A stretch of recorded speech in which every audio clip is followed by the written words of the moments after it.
Welcome, NPBF fans and coaches, Frontier fam, anybody who happens to find these videos.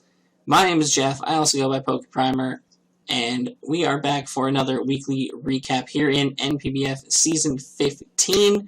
This is week number 8, and we have another 8 fantastic games for you guys to check out. But I am not alone. I am joined by our four-time champion, coach of the Los Angeles Darkrise, Rennie. What's up? Jeff, you keep hyping me up, man. You gotta... That's what I do. That's what I'm here for. I'm the hype man. If I can't win the title, I gotta hype the guys who do. Speaking about guys who've done it, we also have the coach of the Greenwich Girautinas, another former champion in his own right, Alex. Hello. And we got some great games this week, as per usual. Do we ever provide you with lesser content? I don't think so. I don't think we provide you with bad games often. Sometimes we do, but not anymore. We top tier. We have the top tier talent going on here, and Alex, I think I'm going to toss this one to you because I think my game's after this one. So I'm going to toss this one to you. Alrighty. Goon Squad members. Goon Squad! Goon Squad represent. So, from the looks of it, we have Mega Gyarados versus the world because it's James. But we got James and the Myrtle Magikarps against Shawnee and the Z Guardian Cocos. On the Magikarp side, we got Jeff's mortal enemy Torkoal, Bisharp, Uxie, Gengar, Mega Gyarados, and Mienshao. I forgot Mienshao's name for a second there. On the Coco side, we have Mega Gardevoir, Scrafty, Kangaskhan, Vaporeon, Rotom Frost, and Salamence. Imagine if that Kangaskhan was Mega in this season. That'd be hilarious. Be disgusting. We know better. I know we know better. I'm just saying, it'd be really funny. That would be hilarious. Not for us. Be hilarious. Not for Jeff. Be hilarious for Shawnee. He'd be in that division. Yeah, wouldn't want to have to deal with that. I'm good. Mega Gardevoir is a big enough pain in the ass to deal with. I'm fine not having to deal with a Mega Kangaskhan. Yeah, seems like a pretty solid matchup on paper. Pretty balanced for the most part. I like that. I'd say so. I like that 3 of Shawnee's new Mons making their debuts for his team right away in Rotom Frost, the Kang, and the Scrafty. That's pretty cool. I do find it kind of wild that he dropped the Hitmonlee, which is the Mon that was actually the kill leader for this team, going into him picking it up. But that's really weird. I didn't even realize that. But then again, Scrafty puts in a lot of work against this team.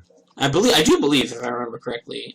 I talk to Shawnee all the time. I think pretty much every day we talk. So Scrafty is one of, if not his absolute favorite Pokemon. Like it's one of his. I know it's easily top 5 for him. So I'm not surprised to see this thing. Interesting statistic. Yeah, he loves using Scrafty. He absolutely loves the spawn. So I'm not surprised to see him have it once again. He did crazy work with it when he first joined a couple seasons ago. And, and the mono fighting when he picked up Quentin's fighting team. And he went ham with it. So. Oh yeah, he did. I forgot about that. I blocked that out of my memory. Yeah, we try to block out the mono season, don't we? I mean, I don't. Yeah, I kind of forgot about that season too. I'm not gonna lie. I mean, you won it, Rennie. Why did you block it out? Yeah, I don't know, man. I mean, listen. He got mono grass versus mono water in the finals. What? If he didn't win that, I think that's a retirement game. I'm just saying. It would have been embarrassing. It would have been embarrassing. But yeah. Right. No, what is embarrassing is Jeff losing mono water against mono fire. We don't talk about it. We don't. Alex, you lost against me in the playoffs. You had mono ice. I had mono grass. So. Yeah, but you had Kartana. Yeah, but my team also lost to it. Yeah, but you don't resist me. That's the thing. You can make it work. I don't resist grass. It only had like 1 kill though in that game. I forgot what really happened. I mean, all I remember that game was nuts, man. That was a nutty game. I don't remember what happened. Ah, the good old days. I think it was between Kartana and Mega Venusaur. I couldn't do anything. Back to the present, though. As we fall back down memory lane, is always good times. We see this. Oh, immediately. Oh, okay. I like that whole turn one. That was a very interesting turn one. That was a great bring. Yeah, that worked out absolutely fantastically. I've never seen anybody attack with a UT turn one. That was that was very crazy. That was I would have figured he would have clicked yawn. Or Stealth Rock or U-turn or something. Yeah, maybe he just straight up predicted he's gonna Dragon Dance here. I'm just gonna click the foul play. It probably does like half, and I live anything. So I'm just gonna nuke this thing right Shawnee, here. I understand like you're not referencing anything, but you need to stop with that Vape Lord nickname immediately. Oh yeah, no, that's a good point. That's a good point, Shawnee. You know exactly why you need to not use Vape Lord as the nickname. You know exactly why. You know what you've done. So we're just gonna. We're gonna switch your nickname up. We can brainstorm about that on the side. We'll edit it in post. just call it. I'm just gonna put a big black box over the nickname every time it comes out. You think I won't? I'm making a note of it. Sheesh, that Slush Wave did a lot. That is a whole monster right there. Gengar is a beast. And it was orbed. I always just mix up the poison and fighting, like what resists what. Ooh. That's why we don't run Focus Blast in my house. Oh, James straight up said he forgot about Scrappy. Oof. Oh, that's unfortunate. You hate to see it. I mean, he doesn't have to do anything but click Body Slam at this point, and it's working out in his favor. Just trying to get the paralysis. Why didn't he Sucker Punch afterwards? James has a habit of not clicking Sucker Punch or just clicking the wrong move. Like, in week 3, he kept clicking Sucker Punch on my Sylveon instead of clicking Iron Head. It was weird. But now Gyarados could bring the game back right now. Wait a minute. Except that Rotom is Scarfed. Ah. That Rotom is Scarfed, and Rotom's base speed 80. If that's the case, then James is adamant. Nope. Rotom is base 86. It's a weird number. Yeah, it's a weird number. Yeah, it's 98 no. It goes regular Rotom's 91, and it's base. Then it goes down to base 86 for all the forms. Okay, it was 80 something. Yeah, okay, so it's just naturally faster then. But it was definitely Scarf. If it wasn't for that Scarf, James had that game. It was like I don't see any way he would have came back from that. Yeah, he didn't. He didn't. James had the game if that Rotom wasn't Scarf. Yeah, because Vape was asleep, so there's nothing you can do about it there. And like Gardevoir's not taking a hit. Yeah, honestly, Rotom might have died. Might have done something. Rotom might have died to a waterfall or a crunch. Realistically, like Rotom would have died to a waterfall. Ironhead did 66. Yeah, he was dead to a waterfall 100% of the time. If he just clicked waterfall there, he won the game. Yeah. I think he forgot that electric resisted steel, so it made it the Ironhead neutral. He might have forgotten about that, and I think that's probable. It cost him the game for sure. I mean, he very much had that game in hand. It just did not pan out. Yeah, although I think the Salamence might have been able to do something. I mean, it wasn't Intimidate. It wasn't Intimidate. I believe, we saw that turn one. It wasn't Intimidate Salamence. Yeah, we did see it wasn't Intimidate. You're right. And it would have been down to about 50%, so I think at that point... True. A Crunch probably would have taken it out, yeah. Yeah. No, you're right. You're right. Unfortunate, very unfortunate for James there. Definitely a game that was winnable, but you win some, you lose some, and it's all about what you learn from it. So next time, just click Crunch. Yep.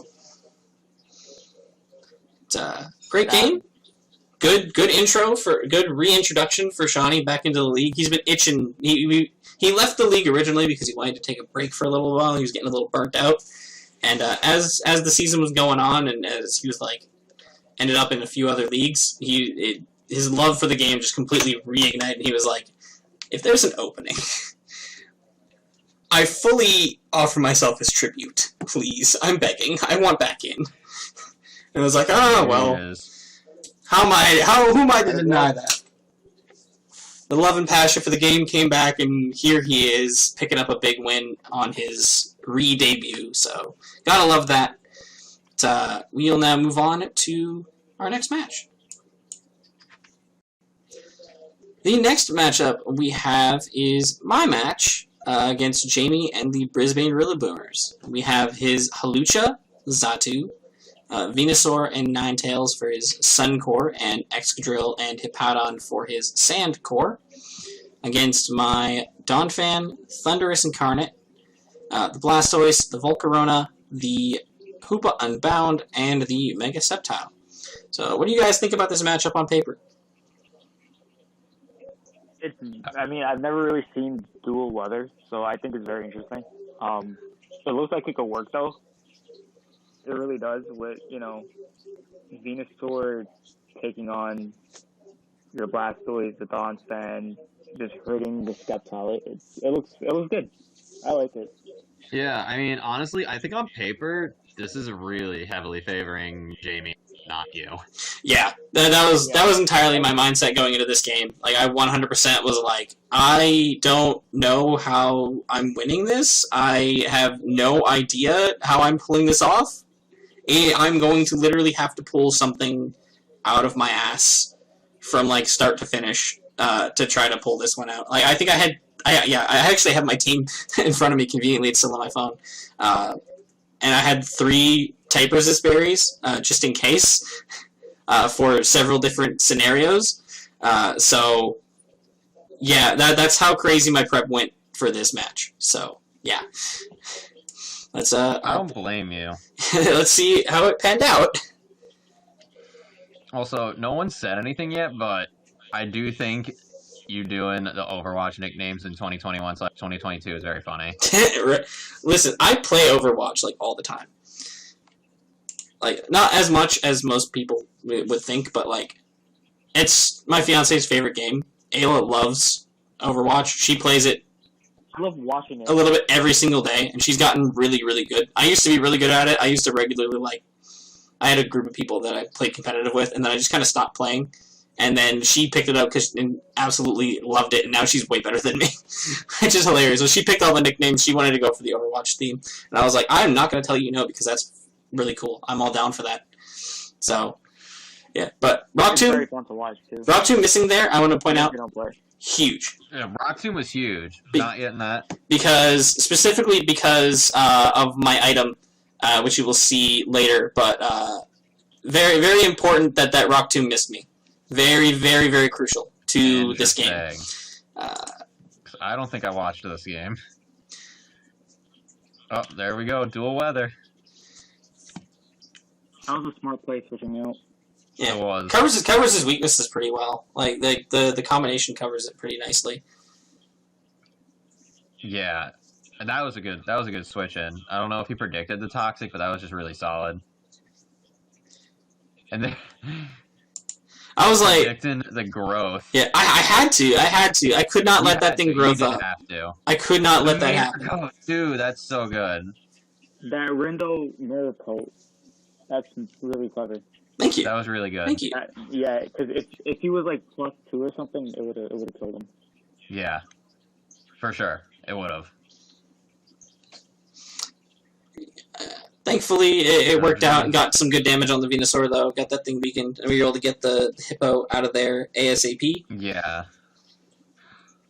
Damn. He brought Scarf Xatu. That's crazy. Getting that knockoff was huge. Getting that knockoff was really, really huge. That knockoff was really important. Yeah, that Scarf Xatu was going to be really, really annoying, especially if it had like U-turn, potentially like catch my Hoopa later on. Like that would have been a huge pain to deal with. Yeah, so he does end up being my Donphan, but like I'm able to keep him pretty low. And Donphan did its job. Yeah, absolutely. But I had to run some calcs based upon like whatever he was running to kind of like determine like, hey, like this. Oh, okay. Charty Berry. Okay. Yeah, I was mixed. mixed Thundy to make sure that I could deal with the Excadrill, specifically for the Excadrill. Man's prepped for everything. It's what I do. Yeah, he is. Yeah, you just then headbutt the game, right? Yep. I've seen this one. Yeah, I mean, even if you hadn't seen this one, You can see the route that this is going. There's really nothing. Yeah. But the hidden power bug, I was so surprised that didn't kill me. That's huge. I saw hidden power come out, and I was like, "There's no way you're hidden power bug, you madman! There is no way." And I saw the super effective. I was like, "Oh shit!" The fact that was clever. That was really cool. That was really cool. It was You know what? I think the fact that you played the game and you didn't let him set up like on either the Excadrill or the Venusaur, because he could have easily set up on one of those guys and the game was over. Yeah, 100%.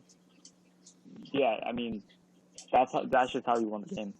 Yeah, you played it perfectly. Yeah, I knew from prep. I was like, if I don't keep constant pressure on this team, if I give him even a tiny window, it's over. It's 100% game. There's nothing I can do about that. So everything had to be designed to slow down or keep something at bay that could set up on his team. Yeah, I mean, for sure. Throughout the years, what I learned was, stuff that sets up to win the game, you have to actually... You can't, give it an opening. So everything on your team, theoretically has to have an answer for, whatever the threat is. Mm-hmm. And he just couldn't do it. There was literally no opening. Yeah, it worked out really nicely. Yeah. Definitely pleased with how the match played out. I really bummed I didn't get a chance to use my Volcarona, because I was Quiver Dance, Flamethrower, Giga Drain, plus Safeguard. Safeguard specifically because of the Ninetales. The only thing Ninetales could really do to me, especially if I start setting up in its face, is try to Toxic me. So, get up a Quiver Dance or something, or come in on the Ninetales, click Safeguard, and then Quiver Dance in its face, and then I end up faster than everything. And GG. But yeah, it worked out really nicely. Picked up a win. Really needed that win after never mind.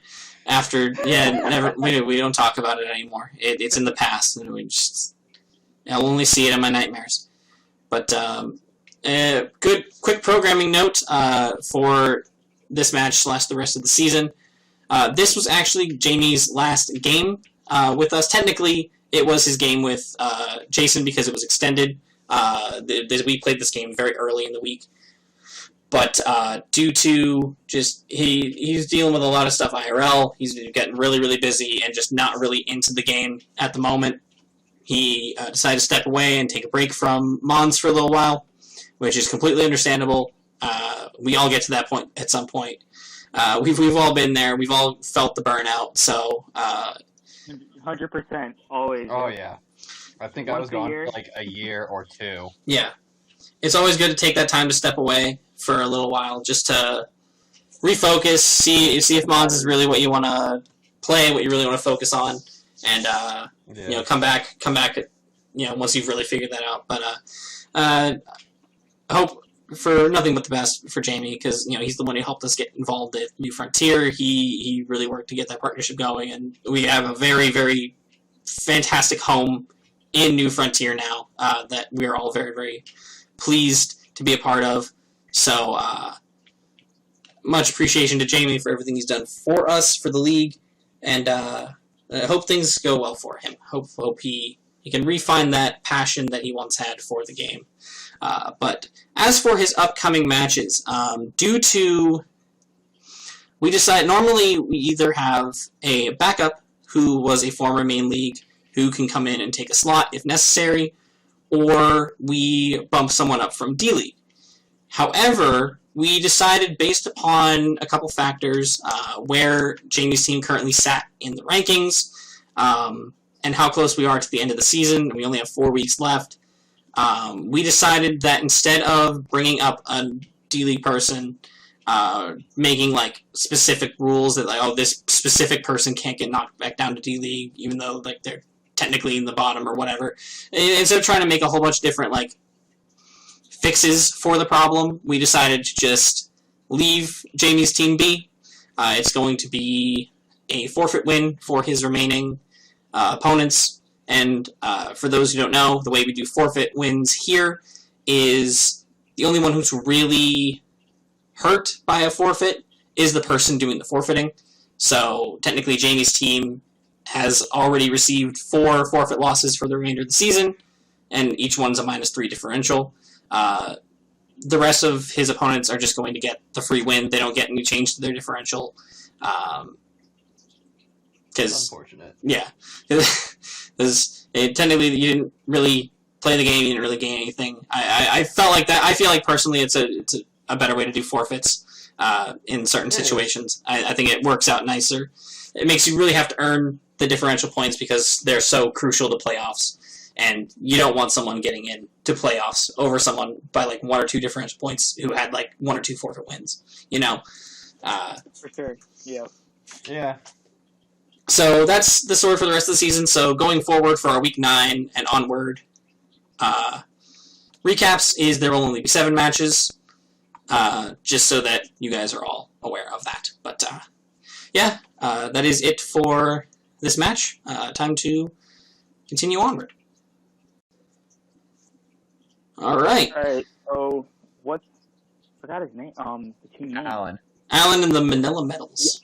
The Manila Metals with the Chandelier, the Slowbro, Lander, Mega Absol, with the what is this guy called again? Ronaldo. Armaldo. That is completely fair, though. And the Thunder. Dude, yeah, I haven't seen this thing outside of Gen 6, so I don't think, like... I haven't seen this thing outside of Gen 3. Yeah, I don't really think anybody plays it. I used to use it all the time in Gen 6 draft. Like, I think I probably was, like, the one person using Armaldo consistently. But, yeah, it's pretty much... I was a water type. You would think. I mean, it has Swift Swim. For God's sake. Like, come on. And Aquajet. Yeah. As a kid, I thought it was a water type. Yeah. And then I have the Politoed, the Galvantula, Scizor, Talonflame, Weavile, and the Goodra. Googod. Getting Galvantula was highway robbery off of Gav. That... Yeah, you robbed that man. You absolutely robbed him. Basically blind. I plead the fifth. I plead the fifth. I have nothing to say about that.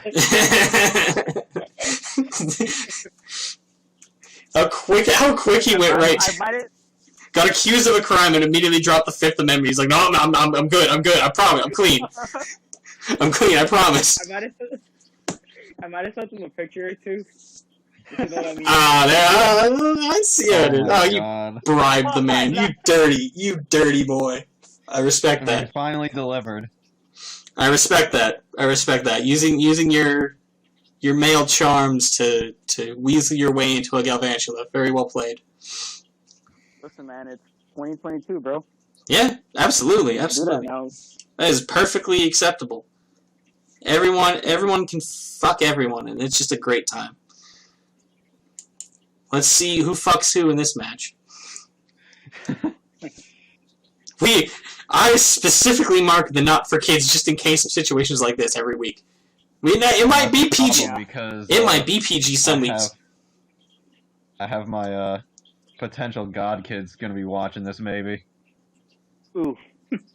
Press the skip button a few times. You know where it's at. At least you're in this one. You know where the problems areas are gonna be. You just press the skip button a few times. It's like nope, you didn't need to hear that. Stalling out slow, bro. What was that? You just stalling out slow, bro. And another burn. Jesus. I kept the Polytotem just to take the future sight because I didn't want anything else taking it. No, that's smart. The crit sucks, but like, I mean, Scizor maybe could have taken it, but yeah, you also needed Scizor high up. I need him because he's always defogging, so I need as much help as I can get from it. Yeah, like I guess best case scenario would. Yeah, but at the same time, you don't want to risk like bringing it in potentially like on the turn that the future sight came out, like Slowbro was still in, don't want to potentially risk getting like a Skull Burn or a Toxic on the Weavile as it comes in to try to block it. So better to be safe than sorry. Yeah. No, I agree. But now, Armaldo, is this Armaldo Swift Swim by chance? Because that would be a huge bring. That would have been hilarious. I don't think so. I don't think it was, but that would have been amazing. Yeah, outside of rocks, I don't think it did much in this game. No, I can't. I think it got a killer too. I think. Forgot. I think outside of like destroying Gav's Dusclops early on, I don't think it's really done anything besides setting up rocks in any of his games. Yeah. Yeah. I love the scare like with Talonflame. You take Talonflame out, and then everyone's just scared of it. Like it's usually just a switch. Yeah, genuinely, like that's one of the biggest things about Talonflame that makes it so good in Gen 6 is just because like it's not so much that you can just Brave Bird everything and you have the constant Gale Wings priority. It's just the threat of it is enough. Like it forces specific plays out of people, and like it's so easy to capitalize off of because you know what's going on in their heads. Exactly. Like realistically, like I'm not staying in there with my Chandelure. In no universe am I staying in there with my Chandelure. I'm not tanking a Brave Bird for the lulls of it. No way. I'm not taking that risk. Absolutely not. Yeah, I mean, even if this was not Gen 6, like, I mean, what's Chandelure going to do to a Talonflame anyway? I mean, if it's not Gen 6, I'm just clicking Shadow Ball and I'm nuking the damn thing and removing its existence, because Talonflame outside of Gen 6 is, like, basically an unmon. Unfortunately. Yeah. The Gale, like, on paper, you wouldn't think the Gale Wings nerf was so bad until you take another look at Talonflame's stats, and then you remember... No, its attack stat isn't that good. Yeah, you remember very quickly, wow. Yeah, it's attack stat, it's not really, yeah. It needs to, like, it needs a band or, like, to set up. Yeah. Or it needs a good item. You look at its stats and you immediately see, like, wow, this Mon was hard carried by its ability the entirety of Gen 6. Exactly. Like, even when, I think, like, whenever I play Swordsman's Acrobatics, that doesn't hit as hard as, like, Brave Bird. I'm really uncomfortable using Acrobatics. I don't think that moves it's a good strategy, because you don't take your damage, but Brave Bird is such a bigger move. It hits so much harder, and if you actually run the calcs, it does like 20-25% more. Yeah, consistently. Yeah, it's consistently better across the board, no doubt. Talonflame is definitely one of the biggest cases of like hard nerfs that I think I've ever seen. I've seen several things get nerfed, several things get buffed over the past couple years. They should have killed it. It just died. Yeah. This is what happens when everybody uses Talonflame in VGC for an entire generation, and then Pokemon Company's like, wait a minute, we fucked up. Yeah, this is a problem. We made an error. Somewhere out there, there's probably some intern who mistakenly came up with that ability, and it's just give it to that thing. No, I don't see that being. I don't see this being too bad. Look at its stats. Its stats aren't even that good. It's got that speed stat, but like if we're giving it priority on every flying move, what's the problem? It should be fine.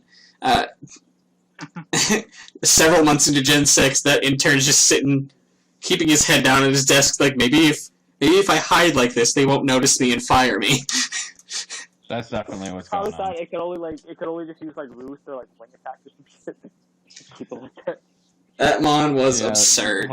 The nerf got Brave Bird everything. The nerf was necessary. Yeah, for sure. Yeah, unfortunate though. Yes, very much so. Went from tier 1 to tier 4 in overnight, basically, and that's just painful. But good win, Rennie. You played like a madman. You kicked his butt, and thanks, man. well played. Good stuff. As per usual, as we have come to expect from you. But it's the usual Thursday. Yeah. Yes, sir. On to our next match. Alrighty. Next up, we have Chris and the Nottingham Neoligos versus Gav and the Venice Beach Victinis. Game where we get to see some of the swaps people made between weeks 7 and 8. We see all the swaps Gav made. He only brought one, and that's Zapdos, which is one more swap that he made that I would have figured he was going to bring. So, progress. Indeed. Quite a lot of progress. On Chris's side, we see the Garchomp, Rotom Heat, Megazam, Conkeldurr, P2, and oh my god, I'm blanking on fucking Elvira's name over there. Oh, Mandibuzz. Mandibuzz, yeah. So you just said Elvira, I was like, alright, I know what you're talking about. I know where you're at. And then on Gav's side, we see Jirachi, Shame, Dusclops, Seismitoad, Zapdos, and Diggersby. Yes, sir. I always love Diggersby. I don't know what it is. It's just looking at Diggersby, I can't be upset. At least, I'm glad you said it first, because I was going to say, I love how Diggersby is this shit and piss. Yes. Yes. It's brilliant. It's just, I look at Diggersby and I'm just like, I just want to hang out with it, you know? I just want to, like, plop on the couch and just play video games with Diggersby. Just hang out. It looks like that's what he's doing right now. Right? He probably has a Switch in his little pouch there. He probably just has a Switch on him. Well, I'd say 3DS right now since we're in 6th gen. Good call. Good call. But the sentiment's still the same. Indeed. Let's see how this match played out. Let's see how Zapdos fares in Gav's hands. Alrighty, Diggersby. Gav did the right... He didn't just click buttons, he did U-turn. It was exactly he clicked the very right button. The absolute correct button. Into the... Ooh, the water resort. Getting the knockoff that early. Yeah. So huge against That's Chris. so massive, because this, for those that don't know, like, Chris has P2 very often in a lot of leagues, and it consistently is one of his, like, most annoying mons to deal with. It is very much a pain. He's very good at using it, and it consistently gets everything that it needs. So it is a menace. So seeing it get neutered like that pretty quickly is very nice. God, the sub on Jirachi, that's not something you see in most days. Yeah. It was an interesting call, too, to try to do that in front of the Mandibuzz. I guess he was to scout for the foul play. Yeah. I'm curious to know what the rest of the set might be, like what he's trying to set up with the sub. I am as well. That's very interesting. Ooh! Ooh. Juicy. Probably HP Definitely. Ice. No, probably HP Definitely Grass. No, I would say... Oh, no, yeah, you're right. Could be, but I was thinking maybe Ice because of Zapdos, but Grass is probably it. Gotta cover for that stupid Seismitoad, man. That thing's dangerous. He's got nothing else for it, so it probably was it. That C-Flare miss is awful. The worst part is, like, at least some of the other moves in the game, you can really tell when they miss. C-Flare, you gotta wait on that one until it tells you it missed. Because that animation is very nondescript. I love how you got the 49-51 rolls. That's really good. Everyone always jokes about the 49-51 rolls, but, like, to actually see it happen is hilarious.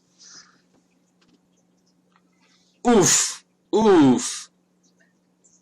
That's rough. Hey. Yeah, it is. But he's living, and that's... Is he not Guts?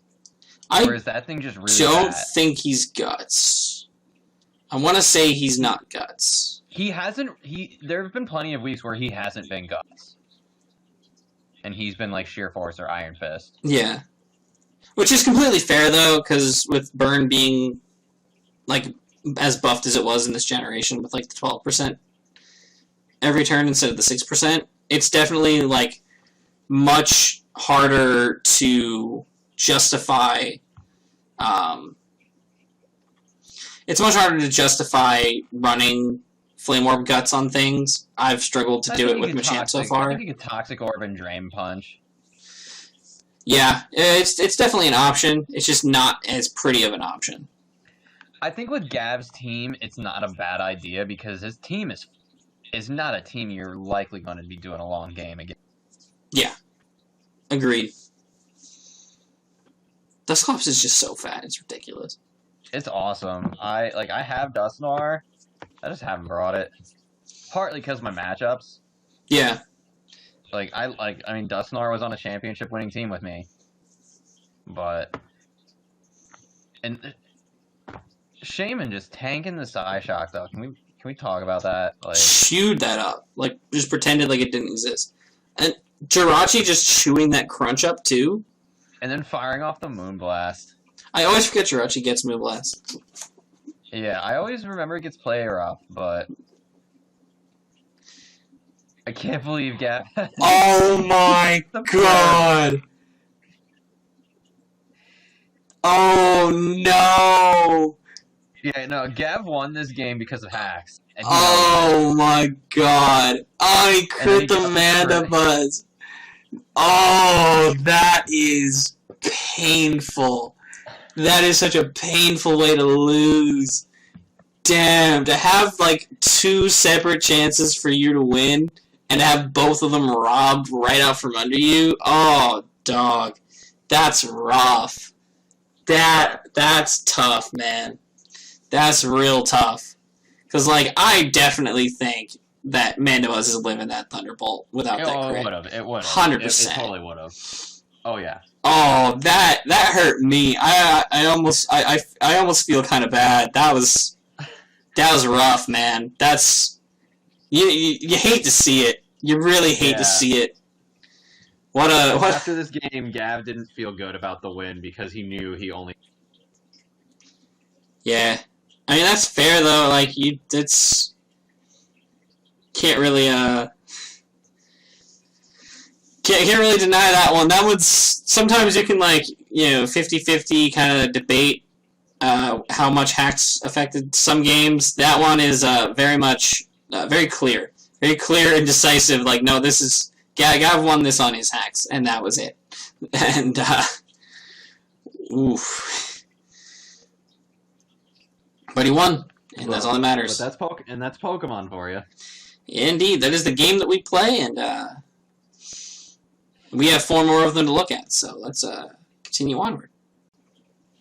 Alright, ladies and gentlemen, our next matchup, we have Jason and the Niflheim Ninetailers with his Slowking, Nidoking, Ferrothorn, Ditto, Mega Lopunny, and Entei taking on Deshawn. Good friend of mine, love Deshawn, really appreciate Deshawn. Just need to make sure that it's abundantly clear that I do like Deshawn as a human being. No ill will towards Deshawn. I still think he is great. Just need to make sure that that's clear. Happy birthday again, man, from all of us. Yes, sir. Absolutely. One, yep. He's the realest one. He's genuinely the most positive and genuine human being I think I've ever met in my entire life, and that is no, not even debatable. He's fantastic, and he brings Raikou, the Zygarde, the Arcanine, the Skarmory, the Blissey, and the Medicham. So on paper, we were actually just discussing it before we queued up the recording.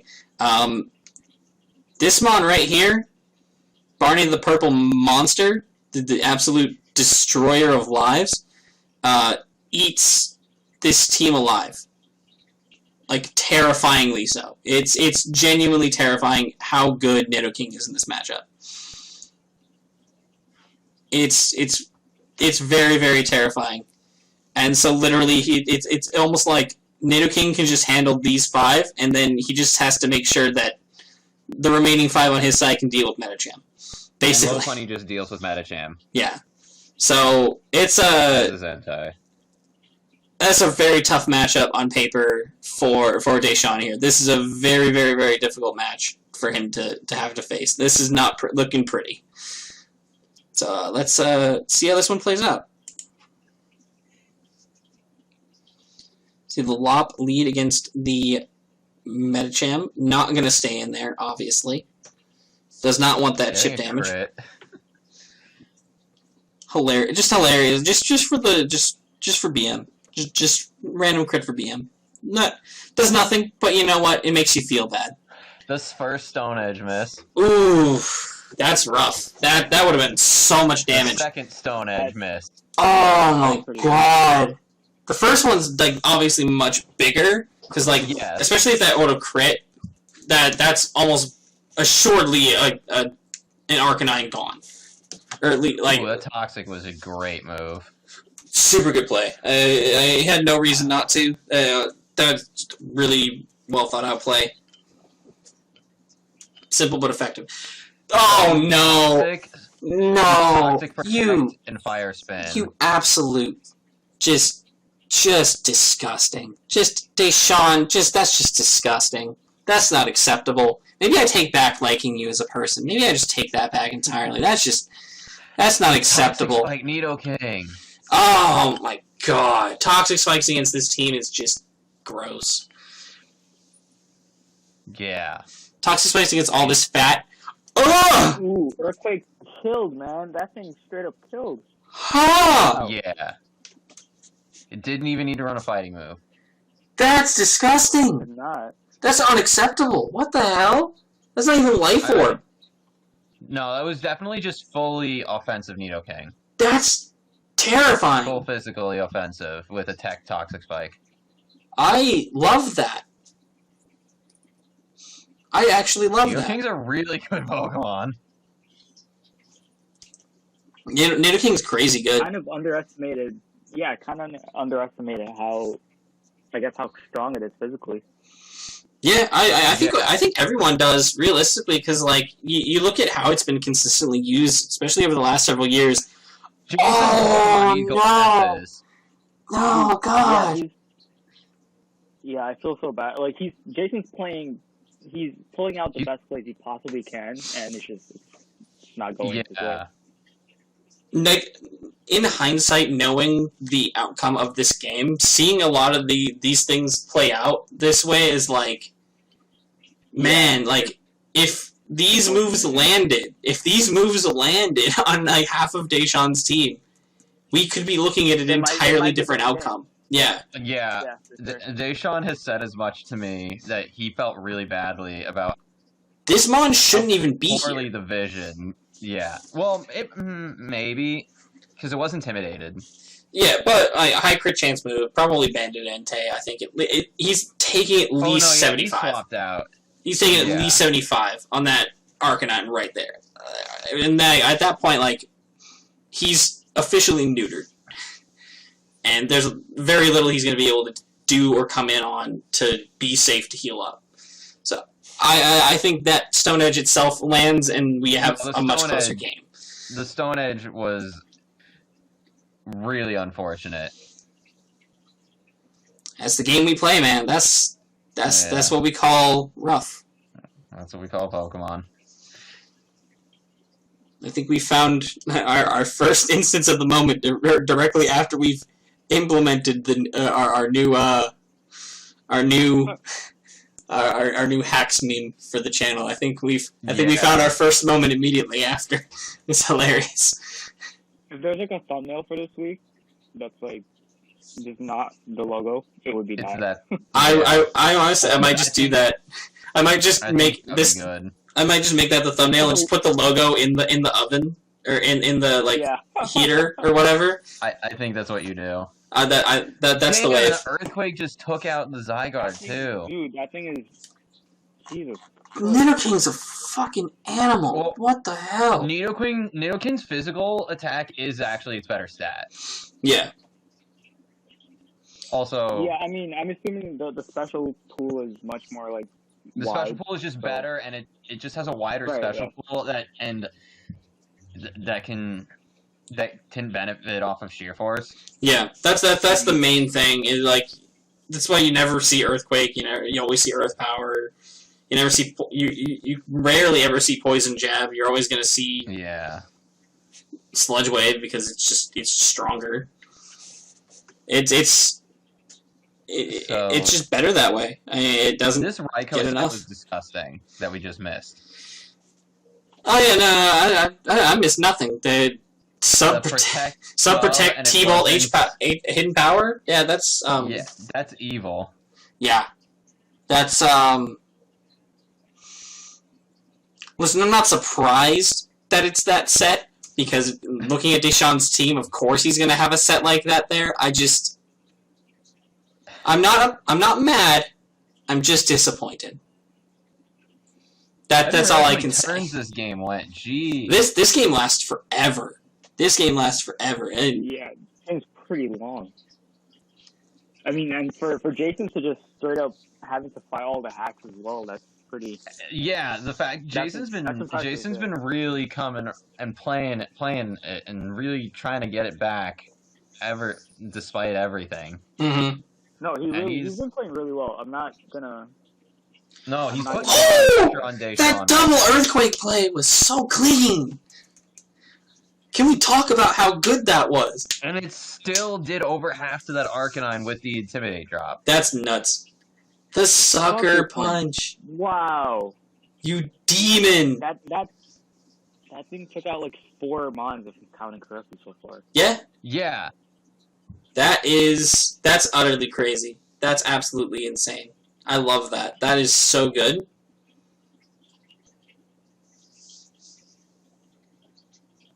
Even Deshaun was wowed by the sucker punch. I always forget. I tend to always forget that the Niddos get sucker punch. Just, again, because it's something you just never see often. So, yeah. Just to see that there and utilized so well, that was fantastic. It really was. Jason pulled out all the stops in this match, and, genuinely, really if you take the hacks out of this one, I think Jason won this if there wasn't the hacks. I think that's completely fair to say. I love Deshaun to death. I just don't know if he wins this game without specifically the Stone Edge miss on the Arcanine and the Stone Edge miss and the HJK miss. Both very, very big issues for Jason to overcome there. I think that we could have been looking at it. Got it down to a 1-0. Yeah. That is beyond impressive. So, kudos to Jason. I think that was easily, his best played game this entire season, by far. He completely, he turned it up to 11 in this match. He just completely went off, and it was fantastic to watch. And Deshaun, he was keeping up with them punch for punch, but man, you don't get a better game than this. This is easily, one of the top 5 games of the season. Personally, yeah, it was really good. You don't get really good. Very rarely do you get a 56-turn game and be able to say that it wasn't good.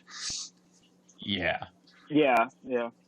Very, very good stuff. I don't think there's anything more we can say to that. Good kudos to both guys. You both played excellently, and this is what we're saying. We say the NPBF has top tier guys throwing down. This is the kind of games that prove that statement.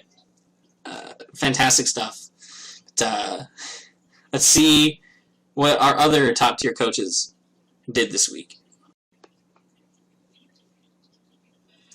Alrighty, next up we have Liam and the Auckland Ambipalms against Eric and the East Coast Iga Slashers. Liam made a bunch of trades after the beatdown I gave him last week. And he brought a bunch of them, and they're really disgusting. I'm interested to see how they play out this week. On his side, we see Superior, who's brand new, Latias, Darmanitan, Milotic, and then the other 2 newcomers in Chansey and Mega Sableye. I'm glad I'm not in his division. I'm really sorry that you are, Rennie, because that is a core that I do not want to deal with. I remember... And that's disgusting. Yeah. I remember when A-Drive had that in the GBA. That was the season he won, wasn't it? It was the season he lost to Miguel. Oh, yeah, you're right. Everyone He lost. also had Nidoqueen on that team. That was gross. That was disgusting. He had Nidoqueen on that team. He had Whimsicott. He had Terrakion.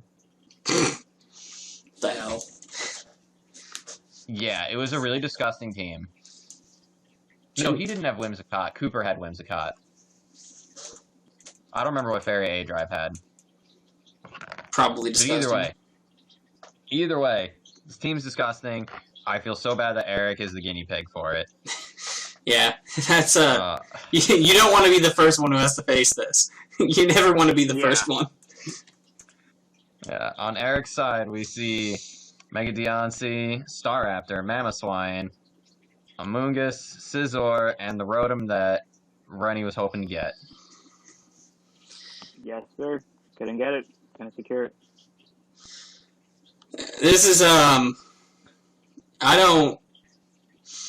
don't know what Eric does here. I mean, because like you don't have to Mega turn 1, so that's incredibly crucial, especially for this matchup, because like he can just keep this thing as regular Sableye, and will recover as much as he wants. He can shut down Scizor and Mamoswine and Staraptor completely with this thing. The only hope that Eric has is if he's like a mixed enough Diancie with like Diamond Storm plus Moonblast to be able to break this. But like that's pretty much all I can see that can really get the job done. It's gonna be a tough match. Let's see how this plays out.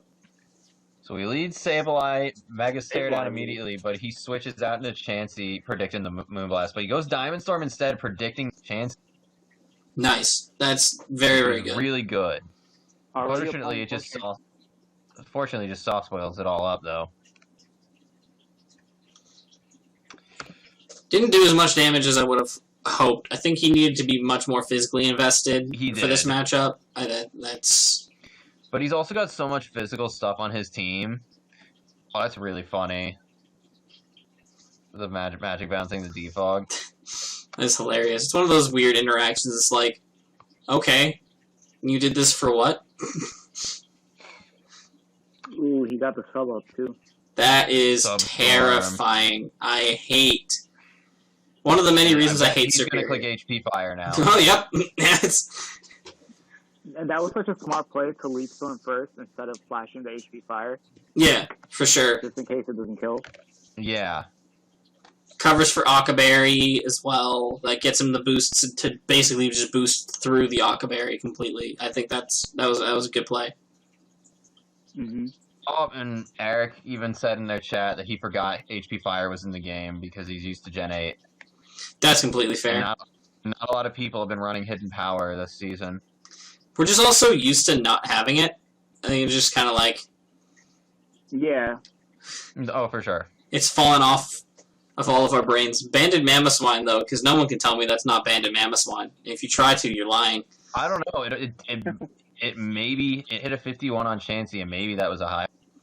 And then it hit a 54 on Superior. That's... Oh, okay. It has to be banded, yeah. Because Superior's pretty bulky, too, so... Yeah, that's true. It has that nice classic starter natural bulk, and it just... Mamoswine just said no.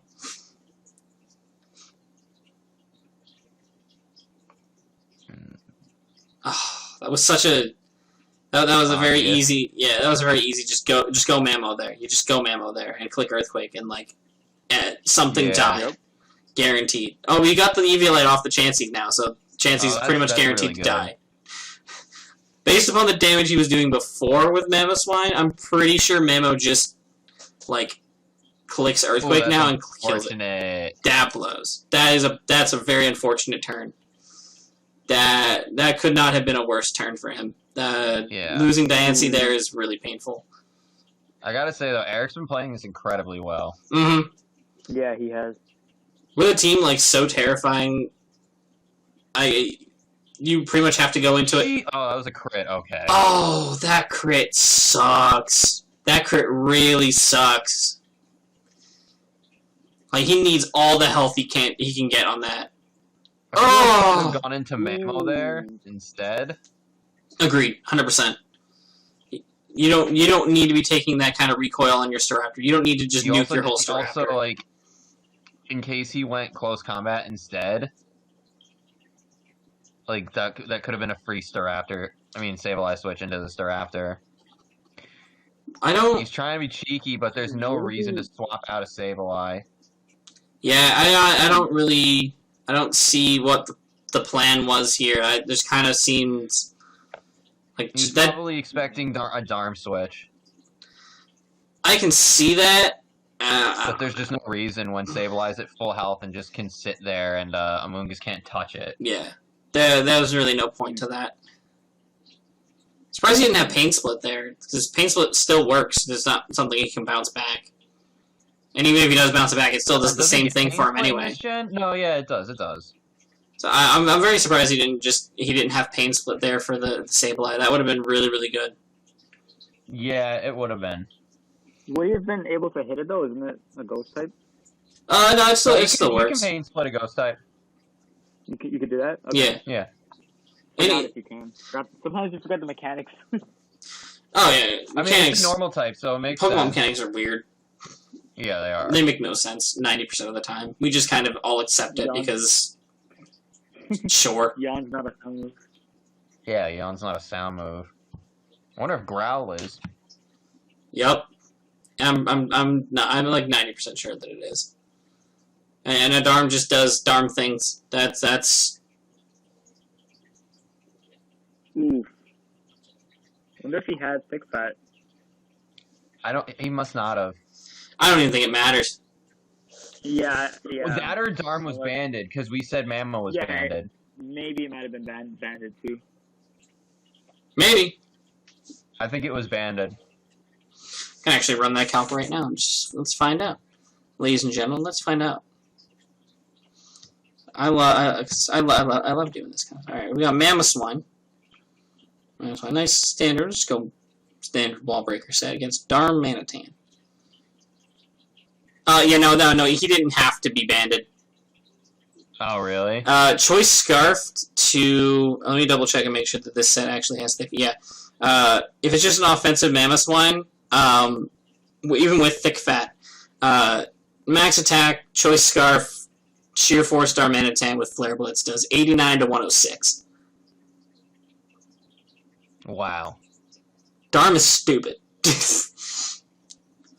Yeah, it is. Darm is 100% stupid. It really, really is. And then they decided to make it even stronger in 8th gen. Whoever decided Galar Darm Manitan was a thing. Stop. They're probably the same person who designed Single Strike Urshifu. And Calyrex, Shadow, and Ice forms. Especially Shadow, Jesus.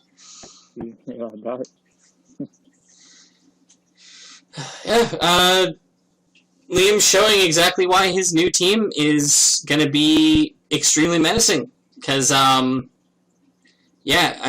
Eric had to basically play at the absolute top of his game to try to break through it. And he had a lot of the tools needed to do so. And he still wasn't able to pull it off. That's a testament to how ridiculous this team really is. So, good win for Liam with his new squad. And who's going to be the one to topple it? We'll have to find out. But we have 2 more games to see, and let's head on over and check them out. For our penultimate game this week, we have another Goon v Goon matchup. We have Jesse and his J-Dog Jolteons with the Dragonite, Florges, Magneton, Azelf, Mega Beedrill, and Volcanion, taking on Steven and his Sliggos Sandacondas with the Suicune, Kyurem Black, Rhydon, Mew, Drapion, and Gliscor. Steven has been on a tear this season, and been really, really difficult to stop. But Jesse's also been riding a few recent waves of momentum, so this is going to be a very interesting match to see, for sure. And both sides appear to have all the tools you would think they would need to take down the opponent, so it's looking like a pretty even matchup to me, I think. Yeah, I'd agree with you on that. I do think it's funny that these are the same 6 that Jesse brought to Chris for the previous week. Right? If it ain't broke, don't fix it. Good Mons, No. get the job done. That Magneton, I just want to see what it does. For I think it's a superstar now. Yeah. For sure. Yeah, it is. Let's see how this match plays out. Drapion versus Beedrill. He forgot to Mega! No! God, that's painful. That hurt. That hurt to watch happen. Oh no. I don't think that Magneton's doing shit, Rennie. No, he's at the Mal. He was here. He showed up. That's all we can ask of him. That's all he did. Yikes. Jesse. Off to a real rough start, buddy. Oh no, the sub on the Gly score. Steven, you're wrong for this. This is disgusting. This is dirty. That sucks. I was half expecting him to click protect there. I was expecting him to at least ride out the sub. I don't like wasting a sub. Same. Yeah, I would have probably rolled the sub out too. Maybe he didn't have anything else to hit it with, potentially, but... What the fuck, Jesse? Defog and D-Dance on the same set. This man is something else. I have seen it all. I think he's really feeling it from the fact that it's his only hazard removal. Yeah. I mean, he has no choice, so... Sub Nasty Plot and that Stone Edge miss, that's really big. Yeah, that's super huge. It puts it in a really strong position if this Drapion didn't exist. But this Drapion is one of those mons that, like, you don't realize it until you're using it, and then you use it and it lives everything. It just does. But I mean, this Azel's taking lives. I was gonna say, barring Scarf, he doesn't have anything that stops it, and the Kyurem was scarfed. Yeah, it's just going in. It's absolutely going in. It's crazy. Two hit KOs the entirety of Steven's team. If he didn't sub there, actually, like I think he might have taken down the Mew. Yeah, like based upon that, like he's at a good enough amount of health. I don't know if Mew kills him with the Ice Beam from here. Was a crit. Okay. Oof. Yeah, no, if he didn't sub here, like Mew's just going for Ice Beam.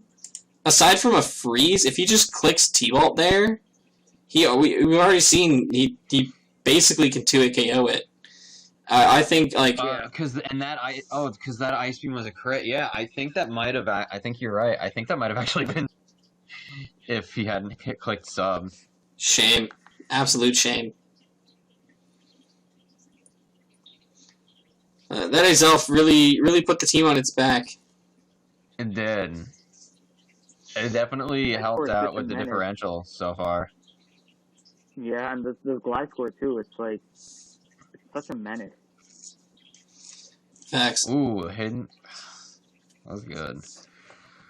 He's gonna toxic stall everything. Jesus. Yeah. Huh? Might as well. This is some Deshaun plays. Right? Oh man, he brought sub toxic on everything. Steven, I don't think I like that's you. Really toxic. That's really bad. As a player, that's really toxic. Like, this is the third sub-toxic mon we've seen. This is possibly one of the most toxic team builds I think I've seen in a while. This is it's a depression-inducing game. Yeah. You play this game and you just have to like you turn everything off afterwards. You just have to sit in silence for a little bit. It's existential crisis at that point. Yeah. I think that's really funny that the Mew burnt the Florges as it went for Toxic, so it worked out nicely for the Florges because like it can deal with just being burned, but the Mew getting Toxic for free pretty much. That works out brilliantly. Can't synchronize it. Ooh! That was good. I tend to always forget how strong Florges is. It's really strong. Like for those it's always used. For those who aren't aware, for the viewers at home, y'all need to understand how strong this mon is. This mon's base special attack stat is 112. That's really high. It's second highest stat. That's crazy. You just don't think about it because, like, no one uses it for offensive purposes, like, rarely ever. Like, sometimes you'll see someone run a Calm Mind variant, but, like, it's usually, like, a defensive Calm Mind variant that requires a lot of setup to get going. So, like... Oh, I wonder why he went Beedrill instead of Volcanion. I do, too. I'm not sure. I guess it's because he was just gonna say... It was just a prediction, so, like, he would just go into Suicune, but, like... I don't know. Glycor came back to life. He just keeps flame charging, which Yeah. I think. Yeah, he could do that. But the Suicune just, I would have saved the Beedrill for the Suicune. I would have too. Yeah, I think so. I think that would have been much better. Like you can, unless he has like rest here, like you can still end up beating the Suicune with the Volcanion, but like out, right? Yeah, he's gonna get stalled out get because stalled out, everything is sub-toxic now. Yeah. I mean, personally, on that last play as the Suicune switches out, I think you click Steam Eruption there. Yeah, I agree. I would have too. Yeah. I think he just if nothing else to try to get the burn. Yeah, you can get the burn on Suicune there. I think that ends up being very huge, and and in the case of the Gliscor coming in, which is what it did, I think that you just get a kill on Gliscor, and then you just have to somehow get past the Suicune. I think letting Beedrill go down there, I think was a misplay for sure. He just goes Volcanion, clicks Steam Eruption, like you either kill this or you smack this and get a burn on it, and either option you end up with a good situation, and Beedrill sticks around and can fire off the final punch if necessary. Still would have been really close, though. It still would have been really close at the end of the day. And it still was close. And just even with how, pardon the pun, how toxic Steven's build was for this game. Sub-toxic Protect Scald Suicune, sub-toxic Protect Earthquake Gliscor, toxic spikes on Drapion, looking like a Stallbreaker Mew set with the Will-O-Wisp and the Ice Beam with the leftovers. And then Scarf Kyurem and... It's disgusting. That's disgusting. We at the NPBF do not support toxicity in video gaming.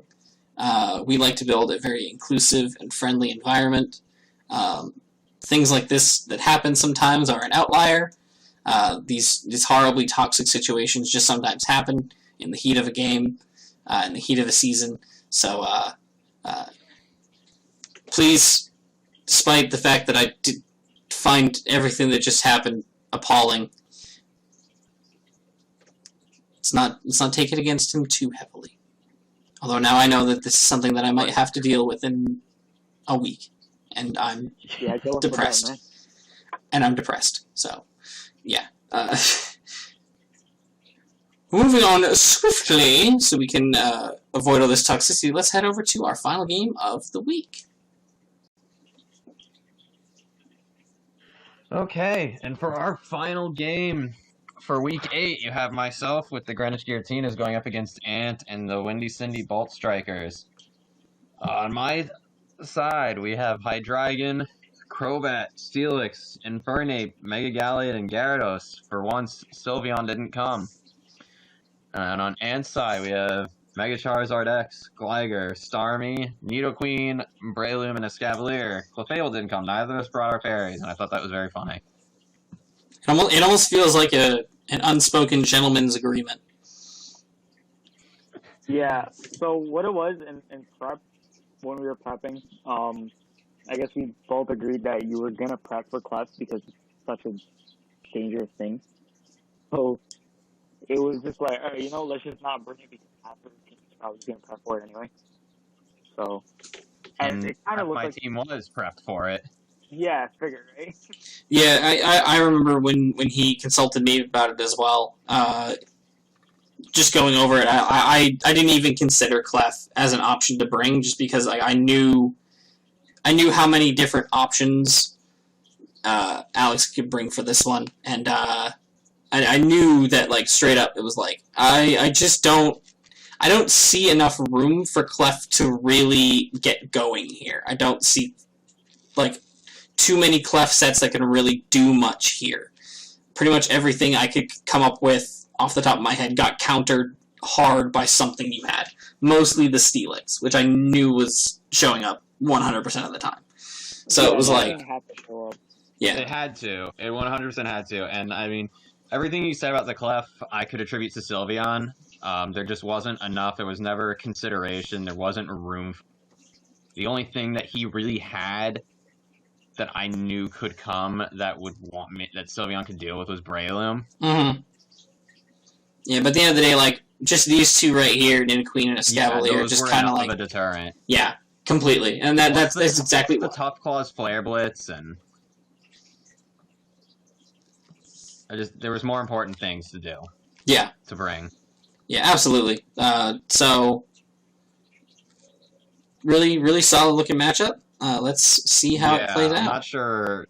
I don't think either one of us has a clear advantage here. No, not on paper for sure. Yeah, 100%. So you turn out, just want to dodge an Earthquake. I didn't actually know. Twinsies. Ooh, nice. Very nice. I actually didn't think he was going to click Toxic. I just didn't want anything else to get Scalded or Psyshock. It's also safe, too, because Starmie could have been packing the T-Bolt, which could have been a huge pain. That's what I was expecting to happen. I was expecting, like, if I went into, like, Gyarados, it would be a T-Bolt, or if I went into Hydra, it'd be a Beam. Mm-hmm. Very unfortunate, after setting the rocks roaring into the Defogger. That's very, very unfortunate. That was a low roll. Yeah. So, for that one, I wouldn't have brought in Starmie. I would have brought in the, Escavalier. Mm-hmm. Is that what it's called? I've never... Yeah, Escavalier. But Escavalier, if I wasn't burned, it got 2-hit KO. No, that's fine and all, right? But my reasoning behind that was I would have kept the Starmie for later on. Yeah. Oh, yeah. Because he still could have dealt with the Gyarados outside of the Starmie, so... Mm-hmm. And with that play too, I probably would have switched out the Escavalier for something else. He probably thought that the Akaberry would help him, or he realized that without Sylveon, Escavalier was not going to do much of anything, even though I couldn't handle anything. Yeah, I think that's pretty fair. Exactly, yeah. Yeah, with things like Infernape, Hydreigon around, obviously carrying fire coverage, and like Gallade, which can as well. Escavalier didn't really have room to like come in again, especially as low as it was. Also, Crobat had Heat Wave. Yeah, that's fair. So this was a mainly physically defensive Hydreigon with the Habanberry, just to stop the Zard. So that thing, that was extremely clever on your part, because our reasoning behind all of that was, and it's pretty true, if you didn't have that berry on you, that was game. Like 100%. It was. It 100% was. Yeah. I knew that. Yeah. And I knew also that if he got the dance off, Hydreigon was a safe, clean switch, because if I'm Scarfed, it doesn't matter. He outspeeds and kills me anyway. Yeah. Right. Yeah. Yeah. That was really smart prep. In prep we were talking. We're like, listen, man, all you got to do is get one off, and if you get one off, you're pretty much set. But I guess we just didn't see that one coming. That one, and like I said, bro, like, you have been prepping your ass off this entire season, so... Yeah, I can even give you my exact words to Anthony when he asked me to. He asked me for help, I was like, yeah, sure thing. He doesn't have a Zard switch in, like, at all. Like, Dose doesn't count because of T-Punch, so 1DD, game's over. That's literally exactly what I said. That's what both of us said too. Like, it's not. Yeah, like, I mean, you confirmed it, but that's when we were talking. I was like, listen, just looks for the opening. It doesn't matter what it is, whether it's a Crobat or if you look into like a choice loss, Infernape or something. Yeah. You look for one of those, get the dance off, and then game. Yeah. Yeah, like, even if you had a Scarf on, let's say, Scarf wouldn't outspeed. The only thing with a Scarf that outspeed that I see here is like Infernape, right? Yeah, Scarf Infernape with like Rock Slide or Earthquake is his only thing to potentially get back. I was Scarfed with Earthquake. And yeah, that would hurt, but it wouldn't kill him. It would probably did a lot. Like 60, 70 or something. It did enough that it would matter. Yeah. Yeah, no, of course it would matter, but it wouldn't kill it at full health. No, it wouldn't. Yeah, so that was... If the Hydreigon play didn't work, I lost the game. Yeah, 100%. Yeah, if you missed that Draco meter, the game was over, man. How much HP was he at? Was he at 50? He was at 93, yeah. Yeah, So he's if he was lower, I actually wouldn't have clicked Draco Meteor at all. I would have clicked Earth Power. Makes sense. That makes sense. Yeah, it makes sense. I mean, Better to click the safer move. I would- might as well secure it. I Yeah. actually almost brought Dragon Pulse instead, but Dragon Pulse didn't guarantee the kill with the spread I was. That's unfortunate. Yeah. If Dragon I Pulse mean, could no, guarantee the KO, I would have brought it. Yeah, in situations like these, you're better off bringing, like, the risk is higher than the reward. Yeah, So, 100%. Yeah. If you don't have to Gyarados risk it, is don't also do it. initially bulky to counter Charizard with Intimidate and a Wakanberry in case he brought Thunder Punch. yeah. But then, funny enough, I consulted D-League leader BK, Brock, BK Fury, and he was like, dude, if you get off the D-Dance and Moxie with Gyarados, you're going to win. And if he didn't Scald Burn me, Gyarados won the game. Yeah, 100%. That's also true, yeah. Yeah, That's buying. what I was saying with the Starmie, man. Like, so my thing was I would have tried to keep it alive. Mhm. Yeah. Only because, like, it would have to dance with the other three, or even the Hydreigon at some point, right? So, Yes, it would have had to. and then he had the Neo, he had the Breloom. So, I mean, theoretically, he could have chipped, like, the Hydreigon with something. Even if you hit it with a Mach Punch, it would do, like, what? It would 50? die. It would have died. Yeah. It would have It would done have a lot. died straight up? I didn't actually So- calc it. I just never bothered calcing it because I knew that it couldn't stay in Umbrellum as long as Charizard was around. Hindsight, obviously being 2020, like looking at his team again, I definitely think that in prep, I think he probably should have gone T-Bolt over Psyshock. I think, like, obviously in hindsight, because realistically, Scald plus T-Bolt still hits like what Psyshock typically would hit. Like, he's like, what's he really hitting with Psyshock here? Especially in this particular situation, what's he hitting with Psyshock? Crobat. T-Bolt hits Crobat. Exactly. And T-Bolt still covers for the Gyarados. So I think in that situation, he wouldn't have had to click Scald and potentially try to burn him. He would have just been able to click T-Bolt and been in a much more comfortable position. Would have been able to preserve the Starmie for later. He had Recover, so you can definitely, like, find an opening to get Recover off somewhere. Definitely think it would have been an interesting situation. Although if he had clicked T-Bolt over Scald, my Gyarados would have lived with Conberry. True. It would have been very low, but I do think I actually lived. What I was surprised about was that Starmie wasn't scarfed. I know I suggested more of like a defensive-ish build, looking at your team. Kind of helped to deal with things like Infernape a little bit better. I suppose, but Starmie just kind of 1v1'd and That's fair. as well as stopped Scarf Hydreigon and Crobat. Yeah. Yeah, that definitely would have been really good. In my prep, the Scarf Starmie was a real problem. Yeah, definitely. I think that would have been really, really terrifying, for sure, looking at it now. So this is a fun one. I took this right off of your video when you covered his game against Deshaun with the safety goggles. Nice. It's funny because I think Ant called it too. He's like, all right, which one is going to have the safety goggles? And we were taking bets. I think I said the Crobat. I forgot. Honestly, the Crobat makes the most sense, realistically. Like, Because he can't touch it. Because I quad resist both of his stabs. yeah, it's the best switch-in to Breloom that you have on your entire team. Like, Breloom does absolutely nothing. The only way he can deal with Crobat is if he caught you with like a Rock Tomb on a switch-in, and that's about it. Which I was ready for him to do. Yeah. So really well played, well prepped. Like you had Anthony's team was prepped well. It had all the tools it needed.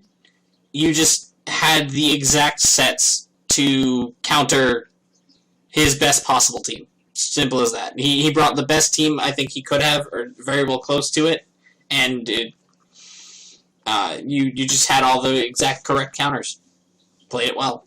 Yeah, and Ant came. I mean, even if Ant had saved the Starmie too, it wouldn't even. Like, I'm not saying it would guarantee a win either. So Yeah. I mean, It wouldn't he have. played his he still played his ass off. Like he did. When he got the Starmie burn, when he got the Scald burn on Starmie, a small part of me was like, "Oh, I've already lost this game." Yeah, that's just completely understandable. But he really. A lot of the games, if you really watch the way it went, like with his games, because I watch his games because like we help each other prep. Really.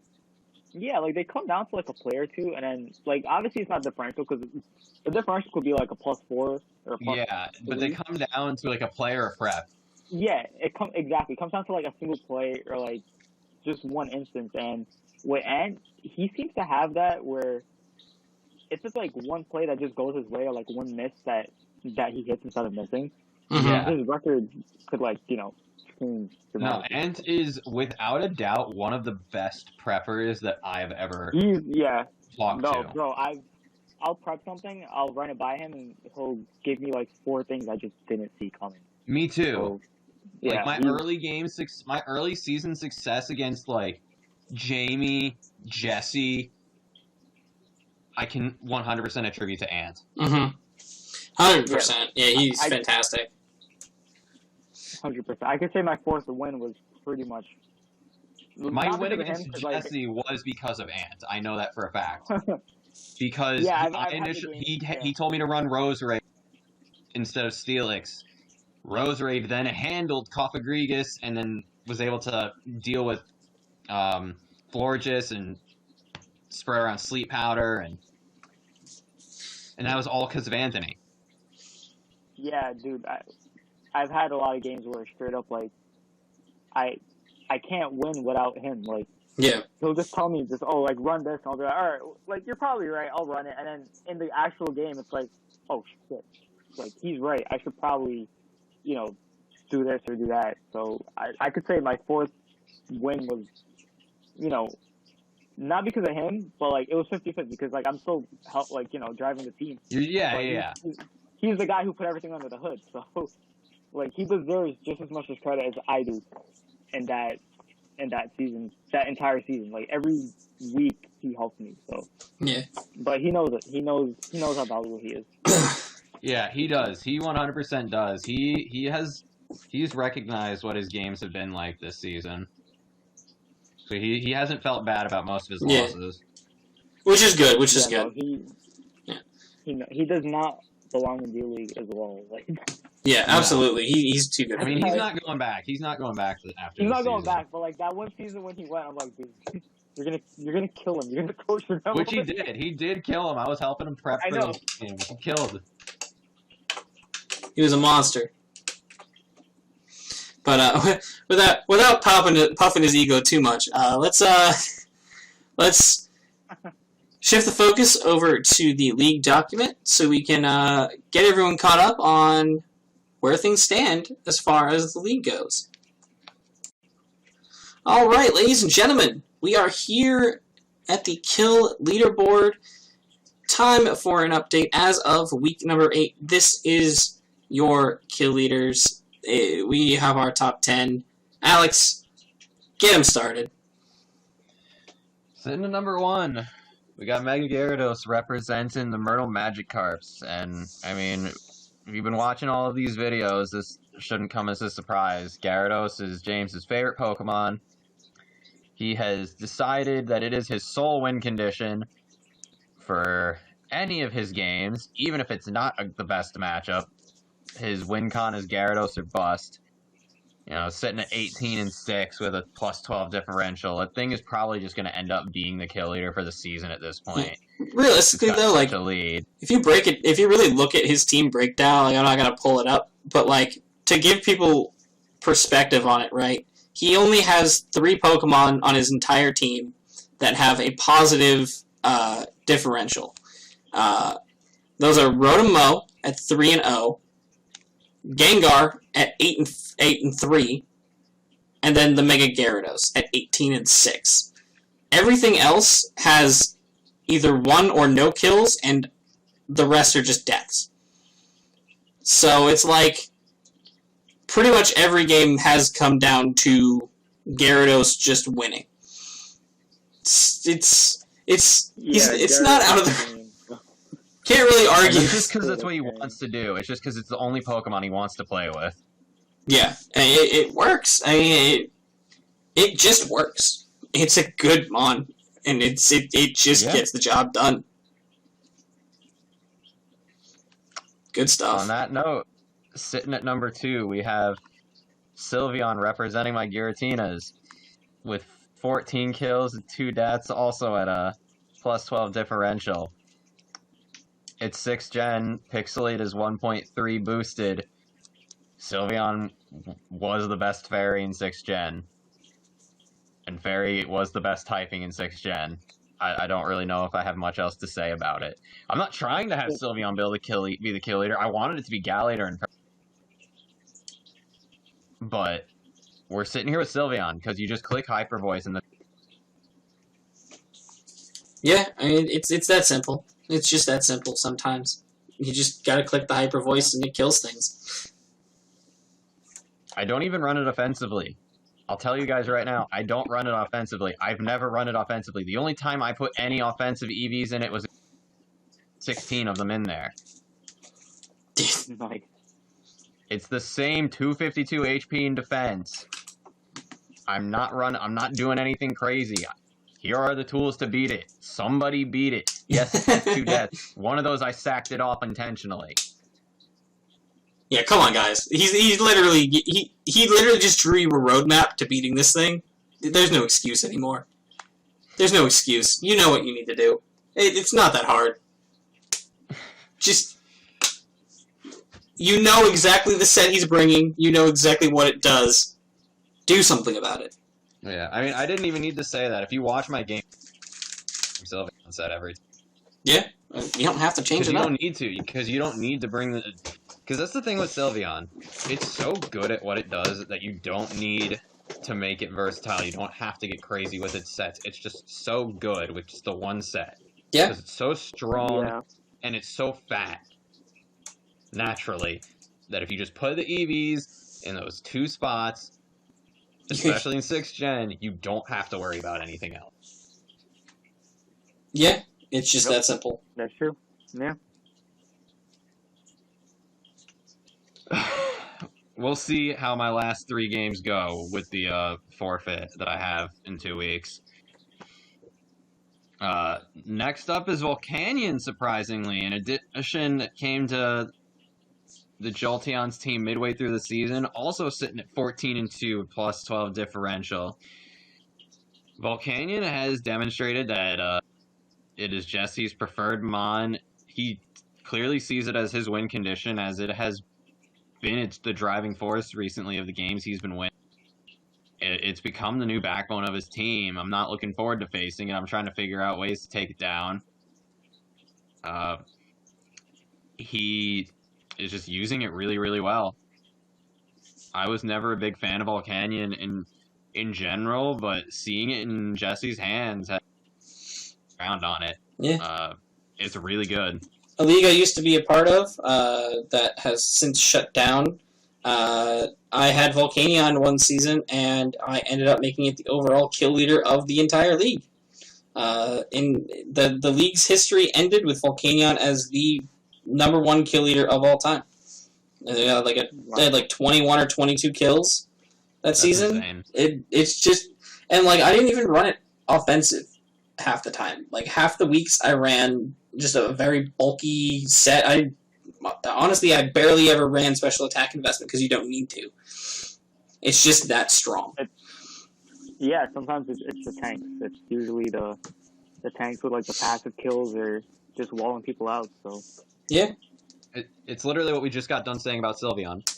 Yeah, it does one thing particularly well. And speaking of doing one thing particularly well, we have Megalopunny representing Jason's Ninetales, sitting at 13-5 with a +8 differential. I mean, you want to talk about something that does the thing really well. Jason doesn't have the best record by any means, and he's got the #4 kill leader. That's a testament to how good this mon is. Exactly, and how good Jason is too. Just to have something up there on top 5 kill leaders. Yeah, like, the record does not show the skill of the player all the time. Sometimes you just have a rough season. We've all had them. Every single one of us here has had bad seasons at some point or another. This is just a bad season for Jason. We all know that he's an incredibly talented player. We saw it in his game against Deshaun, how good of a player he is, and seeing the fact that Lopunny's up here near the top of the kill leaders, despite not picking up the wins, is enough of a testament to it in my eyes. Yeah. I'm still mad that you took that from me one pick before I was going to. Gallade served me well, but I really didn't think Lopunny was going to go first overall. I thought it would fall to number 2. Overall? I thought it was first overall? It went first overall. I'm not surprised. Wow. I was trying to get it I was trying to pick it second overall. Oh. I really thought like Lando, T, or Talonflame was going to go first. No, somehow we let Rennie have that bird. I mean, yeah, for number 5, 12 kills, 3 deaths, and 9 +9 differential. I mean, Talonflame, like, literally nobody picked it up. I mean, I was number 4, I think, overall, so 3 people went ahead of me. And my plan was to just draft something else because I thought I was going to go within the first 3.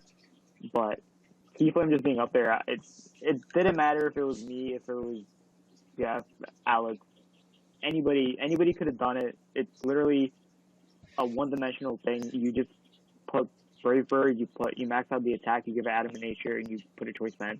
That's it. That's all you really do for this thing, and it'll be on the leaderboard. So that's all I can really say for it. Other than, I think there's also, like, even though it's one-dimensional, there's also ways to play it where you force something out. So, like, you don't always Brave Bird everything. Sometimes the right play is the right play would be just U-turn for Flare Burst to do something else. But Talonflame as it is, it's still, like, such a force. Yeah, it speaks to the presence this mon had in Generation 6 that you don't even have to attack with it to make people fear you attacking with it. It's just, it has such a presence and such a reputation within this generation that, like, people just know if they see Talonflame in Gen 6, that's fear. You fear that. You avoid that at all costs, and you do everything in your power to not get fucked up by it. Yeah.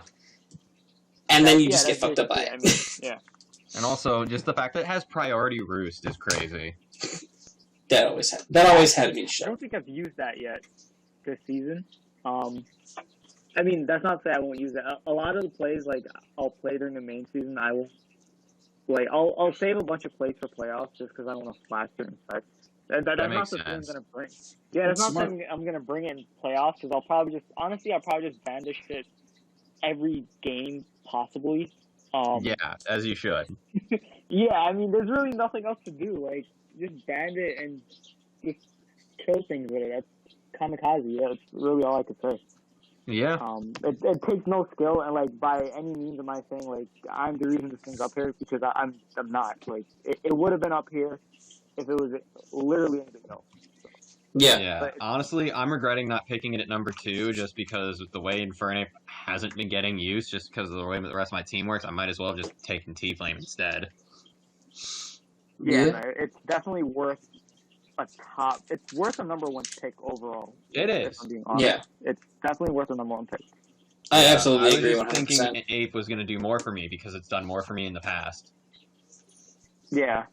Every season is different. And I remember, too, I think when we were talking about it before the season even started, we were talking about banning it, and you guys are like, yeah, like, you know, let's keep it, it's draft and stuff like that. In my head, I'm like, I was so scared of this shit. I was like, nah, guys, let's ban it, because I had, like, PTSD, but because I straight up just didn't want to play against it. But just having it, you know, at least I won't have PTSD from that. So yeah, for sure. Speaking of PTSD, I love that. Love lobbing me that segue.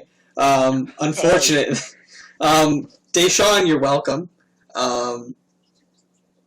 We have Cloister from the the Bridgeport Sandacondas in 6th place, 12 kills, 4 deaths, plus 8 differential. Yeah, you're welcome. I fully take full responsibility for this Mon being here. Anytime, Day. Happy to help. Happy birthday. Yeah, consider it. I think our match happened before your birthday. Consider it an early birthday present / late birthday present since you're seeing it after the fact. You're welcome.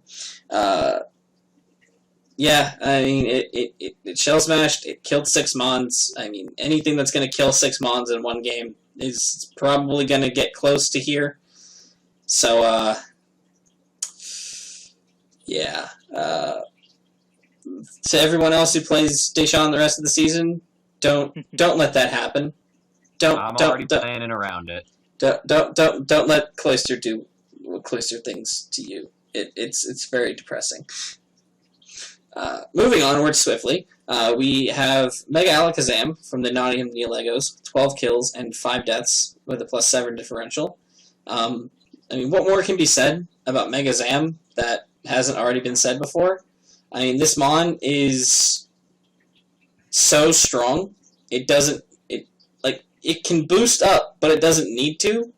It has base 175 special attack or something like that, if I remember correctly, and base 150 speed. Do you need anything else? Like, no, you. What do you need? And the fact that he can trace abilities, like a lot of really top tier abilities from his opponents as well, if he plans it out correctly, like he can just get like some stupid stuff, and he can get like adaptability, or he can get like arena trap or something along those lines, and trap something. You get Gale Wings. You can get Gale Wings and have him power flying. Exactly. You never know. Imagine. You genuinely never know. So he could do that kind of crazy nonsense, and it makes sense. Because Mega Alakazam is just too strong. It's a Mon, like, you have to dedicate at least 2 Mons to switching into it. Because it has enough coverage as well that you might not be able to just find one. So, yeah, it's a threat. It's always a threat. And you can never consider it anything but a threat. He's been utilizing it very well, and I fully expect it to stay here in the kill leaders. I would be very shocked to see it fall off in these next 4 weeks. It's just that good of a Mon. Speaking of that good of a Mon, because I have to boost it up a little bit higher, because, personal bias, we have Thunderous from the Anaheim Appletons. Hey, that's my team. Crazy. With 11 kills and 5 deaths with +6 differential. Listen, all you needed to do was give me back 100% accuracy with T-Wave, and I will happily spread the yellow color onto anyone. There you go, Deshaun. There's another present for you. I made sure to add a yellow color reference into the video. You're welcome. I will always spread the yellow color. I will happily spread it to everyone. If you don't want the yellow color, you will receive it anyway. Because Thunderous does not discriminate. He will happily paralyze everyone. He will happily snap your spines and put you in a wheelchair. You will have a bad time. Sounds fun. Can't wait. It's always fun. It's never not fun. It's a great time. No, Thunderous is actually, I genuinely love using Thunderous. It's got such great coverage. It has a lot of different routes I can take with it on a consistent basis, so it's been a lot of fun to use this Mon this season for sure. It made me remember why I loved this Mon back then. I used to use Thunderous a bunch, and I remember now why I did. And then for number 9, we have another Sandaconda member with Mega Metacham, sitting at 10 kills and 1 death with a +9 differential. I mean, the Metacham has just been a consistent force for Deshaun. It's his dedicated wall breaker, considering 80% of his team doesn't know how to do offense. So, I mean, someone had to, and Mega Metacham, with its pure power, just kind of picks up all the slack that the rest of his team doesn't carry when it comes to offensive prowess. It holds all of it. It holds enough power to match the rest of the 10 Mons on his team, pretty much. It doesn't need to do much. It's a very simple strategy. You bring it in. It has fake out. You do that fake out damage. It has its stab moves and coverage options basically out the ass, and it kills things. It just kills things. So it's just that simple. It's a good mon that hits like a truck. There are very few things that can wall it out, but I think that we found one that potentially can. Right, Rennie? Yeah. Liam's Milotic could probably wall anything at this point. I mean, coming in with 10 kills, 2 deaths, and a +8 differential, this thing is annoying. And he's been playing it perfectly. Like, he knows exactly what it does and what it's supposed to do. And he'll change his sets up, and he'll play it perfectly. I mean, Liam, as it is, he has one of the best records here. And a defensive Pokemon is his kill leader. I mean, come on. Like, that's how good it is. So, yeah, he deserves to be here. I'm not surprised it's here. Yeah, I mean, seeing him utilize it last season as well, when he went undefeated during the regular season, like, he utilized it incredibly well then, too. I don't remember where it sat on the kill leaderboard, but I do remember it was, like, if it wasn't on there, it was close. It was on there for a period of time, I know for sure. It just kind of sat there and it just didn't die. It just never died. And he utilized it perfectly. And he continues to do so here to no surprise whatsoever. So that is truly a beast and a half. Anyone who faces him has to break that. And now they also have to break everything else that he got. And you can't. Yeah, and I don't think this thing has ever been like one-hit killed before. No. Not to my right. I also don't think that's possible without being seriously boosted. Like, I mean, yeah, obviously you gotta be boosted, but like that's the thing with Liam too, is like he doesn't give you the chance to boost something to kill him anyway. So I mean, the guy's been playing tremendously. I just want to say like shout out to like my division. Everyone's been playing great. Yeah, for sure. So that concludes our kill leaders. We do have 2 honorable mentions that were just edged out of the list due to a number of deaths. We have Kieran Black from the Sligo Sandacondas sitting at 10 and 5, and Garchomp from the Nottingham Dialego sitting at 10 and 6. Both Mons that are incredibly powerful offensive dragons that can easily like rip through a team and clear their spot onto this list without any real effort. Both Mons are terrifying monsters, so I would not be surprised to see either of them squeak their way onto the list within the next few weeks. I have no doubt in my mind that at least one of them will, for sure. Yep. But with that's going to conclude our kill leaders. Let's go ahead and take a quick look at our playoff bracket and see where everyone sits.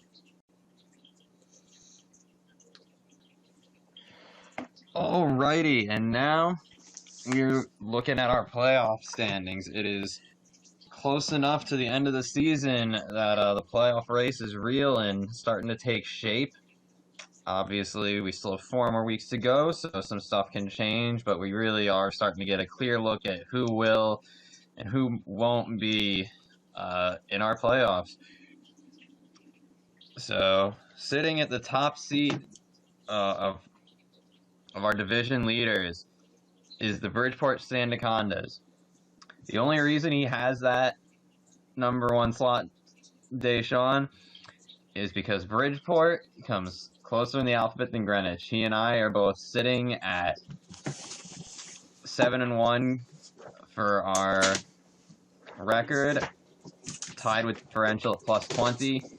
That could have easily been me at number 1 and him at number 2. Something's going to change this week, though. We'll get more to that in the schedules later, but 1 and 2 are interchangeable. You know, Deshaun is locked to be division leader at this point. Whether or not he's number 1 or 4, he's leading. Nobody in his division can usurp him.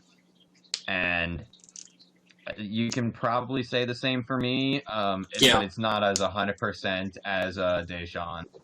You would have to lose out with big differential, and James would have to win out with big differential in order to overcome you at this point.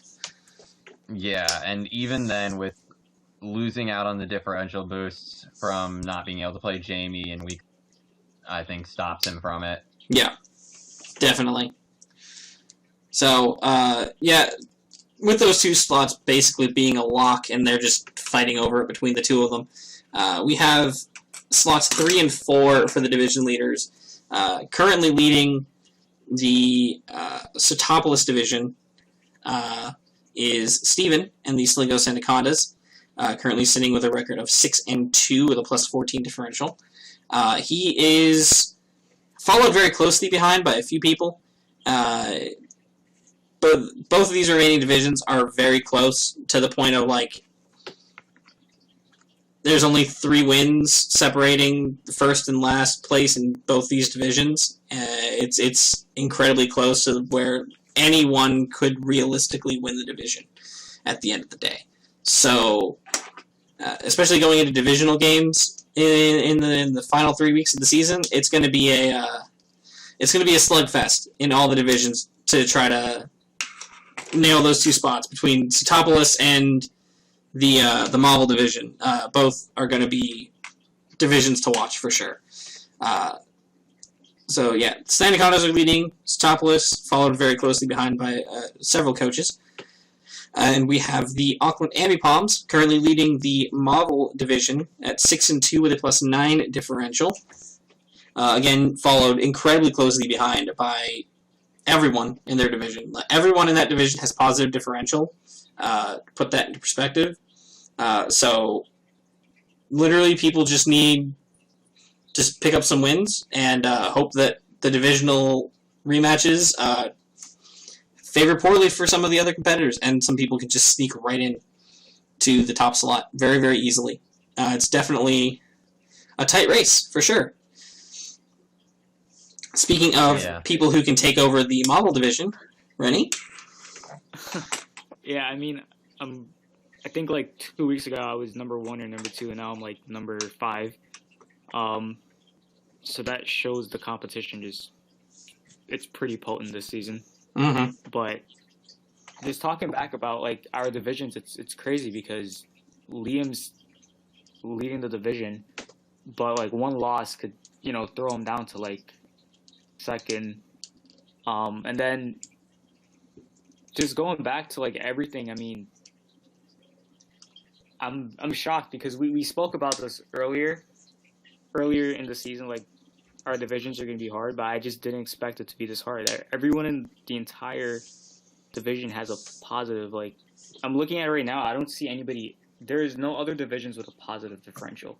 Yeah. So that's insane to really think about. Like, even the lowest ranked team currently in your division, in Jason and the Nine Tailors, at 3 and 5. Yeah, you could take the wild card, the division. Yeah. By the end is if it's like all his losses were close. All of his losses were really close, and all of his wins were like just a bit bigger. Like consistently, his losses were like either 1 or 2 O's. I don't think he's been blown out by anyone this entire season. He hasn't. And that's just shows the level of competition here. Like Rennie said, like even teams that are having a rough time of it are still performing incredibly in several other areas. Like it's mind-blowing to see how far the league has come over the past several years. For sure, 100%. Rennie's going to be working real hard to get that top spot. Yeah, for sure. Yeah, it's not a walk in the park. No, not at all. Jumping over to the Sotopolis division once again, we have the next 2 wildcard slots held by two members from that division, being Shawnee and his Z Guardian Cocos, taking over for James and the Memphis Braybirds, sitting at 5-3 with a +4 differential, and followed very closely behind by myself and the Anaheim Appletons, sitting 5-3 with a -1 differential. So, yeah, both of us literally like nipping at Steven's heels consistently. Like, we are completely prepared to just overtake him. If one thing goes wrong, we can easily overtake any of us can overtake the top slot. I think it speaks to the competitiveness of the season. We talked about at the very beginning that both the Setopolis divisions and the Marvel divisions were stacked, beyond stacked. And looking at it now, we have obviously the two division leaders right here, and then the next 4 slots, all 4 wildcard slots, are taken up by those two divisions. I think that's insane. So, yeah, it really speaks to like how prevalent it can be, for sure. How prevalent the competition's become. I love it. It's so exciting. Yep. And our last but not least, we have the Nottingham Legos. Chris from my division as well. I mean, that's 3 people from this division. There's really not much else to say. Like, that's how competitive it is. And then I just want to point out, Jason he's not that far behind from securing a wildcard spot. He's not. One loss for Chris and 1 win for Jason is all that's needed, because they're only separated by 1 differential point. Exactly, yeah. So, pretty nuts to say. And I don't think I could accurately tell you what the standings, what it's going to look like 4 weeks from now, besides the fact that Deshaun's going to be either 1, 2, 3, or 4.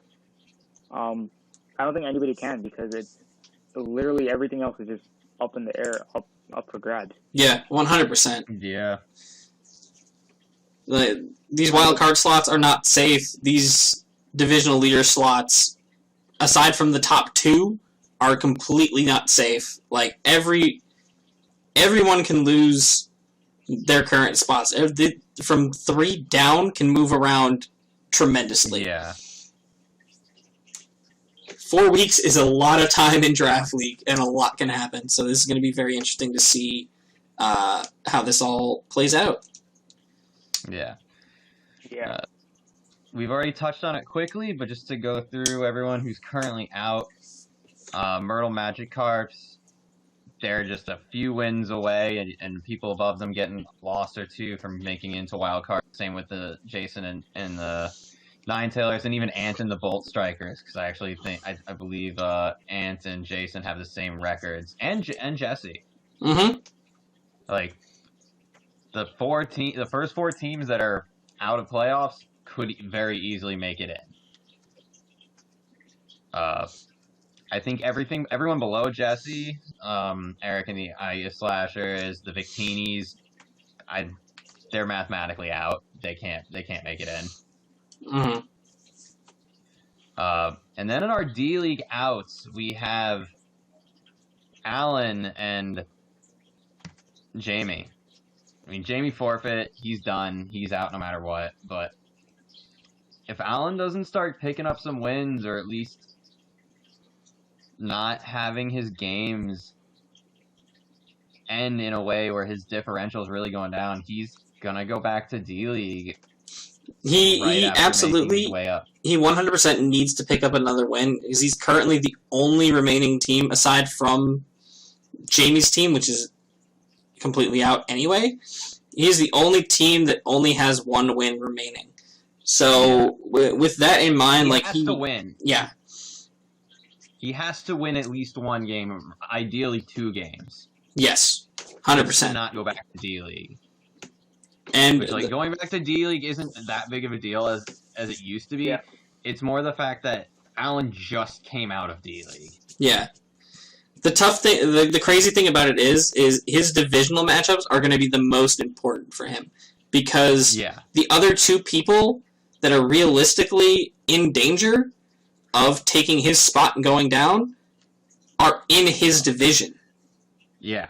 So he's guaranteed to face the other two. He basically is fighting his other potential D-League demotees for his life. That is, it's going to be really epic seeing how the divisional matchups play out with that much going on. Sure.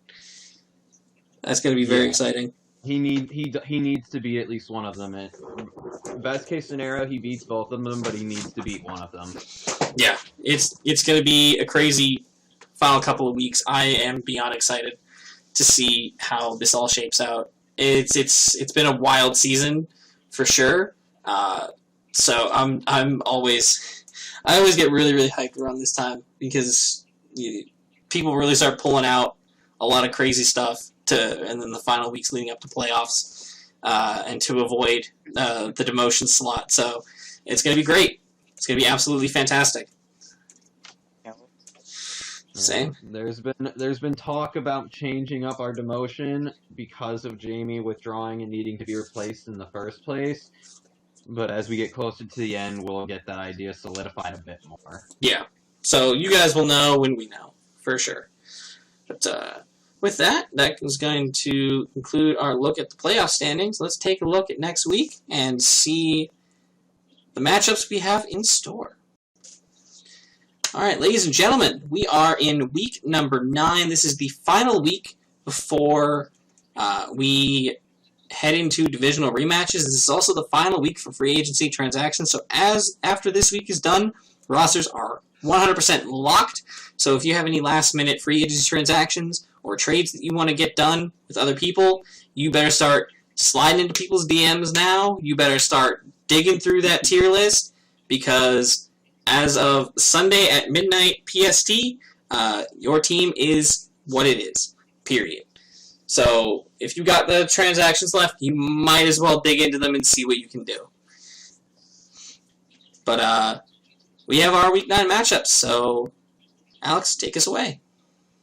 Alrighty, first up, we got the Manila Metals versus the Myrtle Magic Carps. This is a really important game for both guys. Alan is currently, he's going back to D-League. If he doesn't start picking up some wins, he's the only person that only has one win this season. As the season progresses into its final weeks, he'll be competing against his, comrades in danger of going to D-League. But if he gets the win against James, it'll give him that edge just in case he's not able to pull all the wins out he needs in his divisional rematches. But James needs to win as well because he needs to sneak a spot in the playoffs. And Allen's not going to be a free win. His team is really good on paper, and James is not really good on paper. I'm just going to be blunt about it. What makes his team so good, besides like his heavy off, is that we let him play with Gyarados. We gave him his favorite toy, and he's having a field day with it. But Allen actually has a lot of things to stop it. Yeah, for 100%. If there's a Gyarados sweep this week, it is 100% Allen's fault. Yes. It shouldn't happen between Thundurus, between Tangrowth, between whatever else Allen has. But just with those two off the top of my head, there should not be a Gyarados sweep this week. Yeah, 100%. So it's a tough matchup, but it's one that I feel like if there's any matchup on paper, the Metals have the best chance of winning. It's going to be this one. They have the tools. But some other terribly difficult matchups that again matter incredibly. We have Shawnee and the Z Guardian Cocos taking on Liam and the Auckland Ambipoms. And this is basically a battle to earn the divisional crowns for each one. Liam has to consistently stay at the top of his game as he has been all season to maintain his crown. But Shawnee is just coming in, and he's been on a roll lately. So a Shawnee on a roll is a very dangerous Shawnee, and he has a lot of really important tools to try to break through the Ambipom's ridiculously absurd defensive core. He has a lot of really good tools for it. So, yeah. It's going to be tough. Yeah. It's going to be very tough. It's going to be a very, very tough matchup, for sure. It's one of those cores that's almost impossible to break through. But Shawnee has some things that are actually going to be really good at breaking that core. I won't say them for his sake, because he needs whatever surprise he can get. But I actually think Shawnee has a good team for breaking down Liam's defensive core. Yeah, 110%. I think he very much has the tools. It's going to be interesting to see if he's able to utilize them and as effectively as he needs to, and break through that absolute brick wall that he's running into.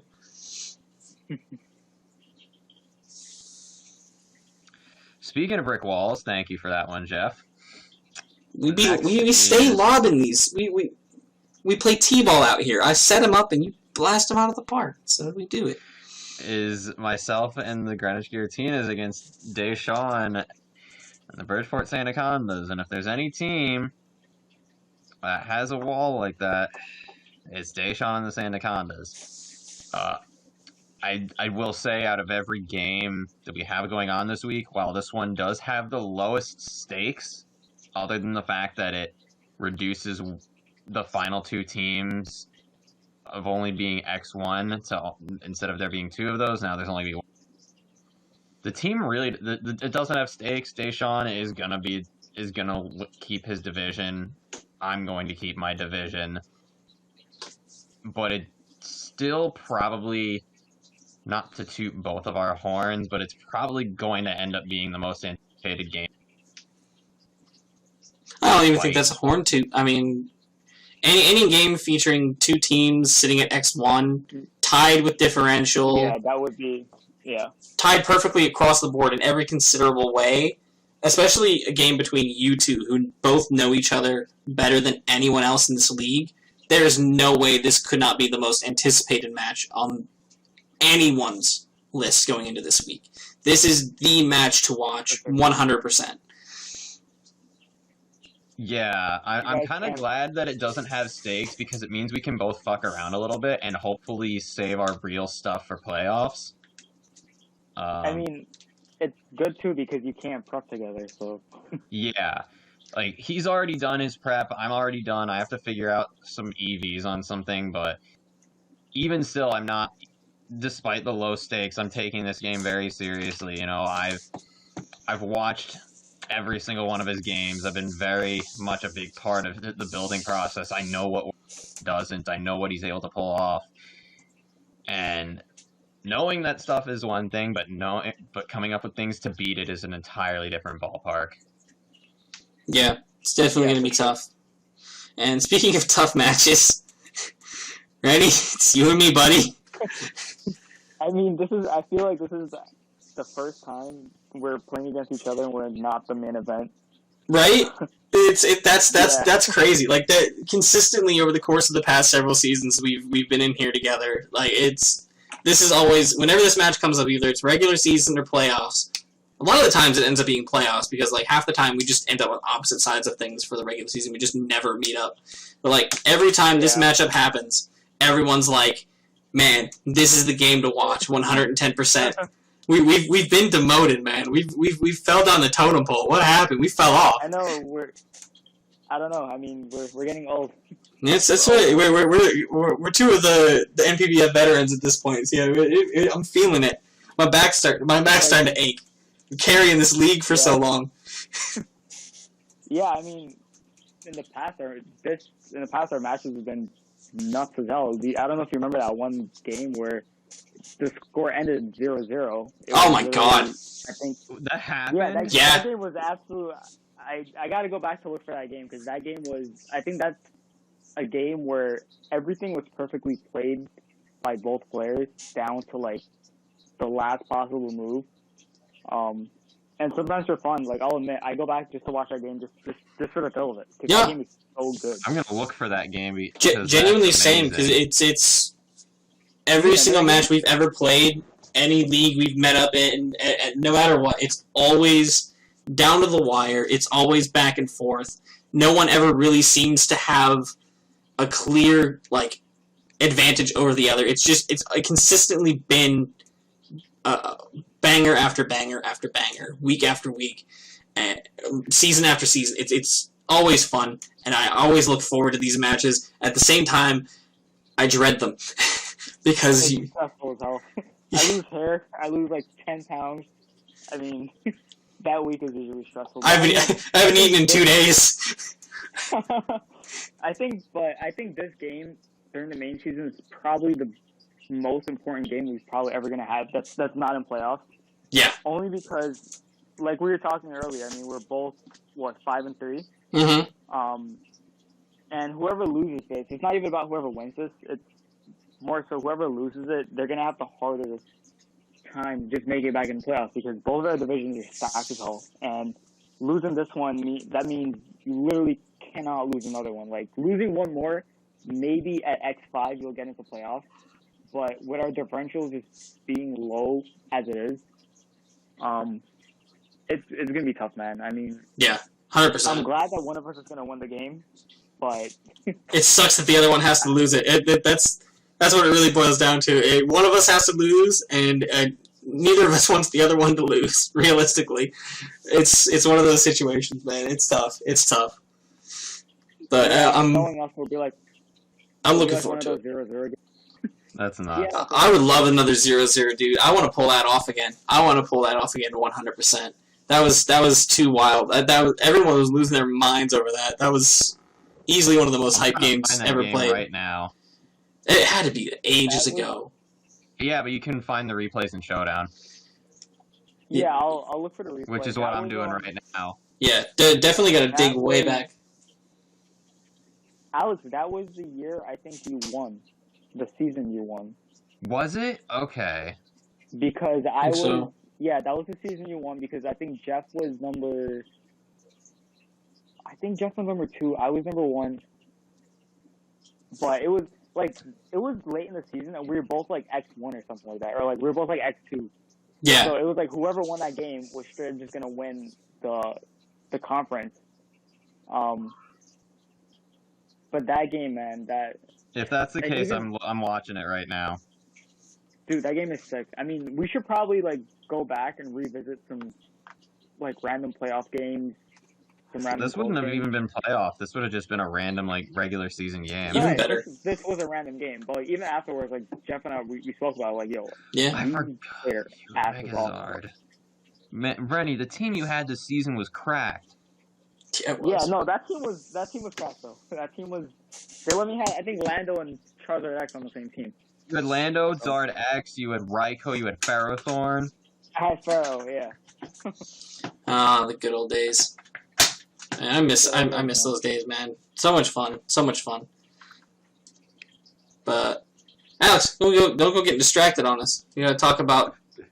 Well, that's not much to talk about, but you gotta talk about the forfeit. Talk about Eric puts himself a little bit ahead of Rennie and Alan here by getting that nice forfeit win courtesy of Jamie, which good for Eric.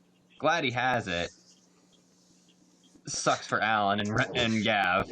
Yeah, that really sucks for both. Gav. But definitely sucks for both of them. That's rough. It is what it is. It happens.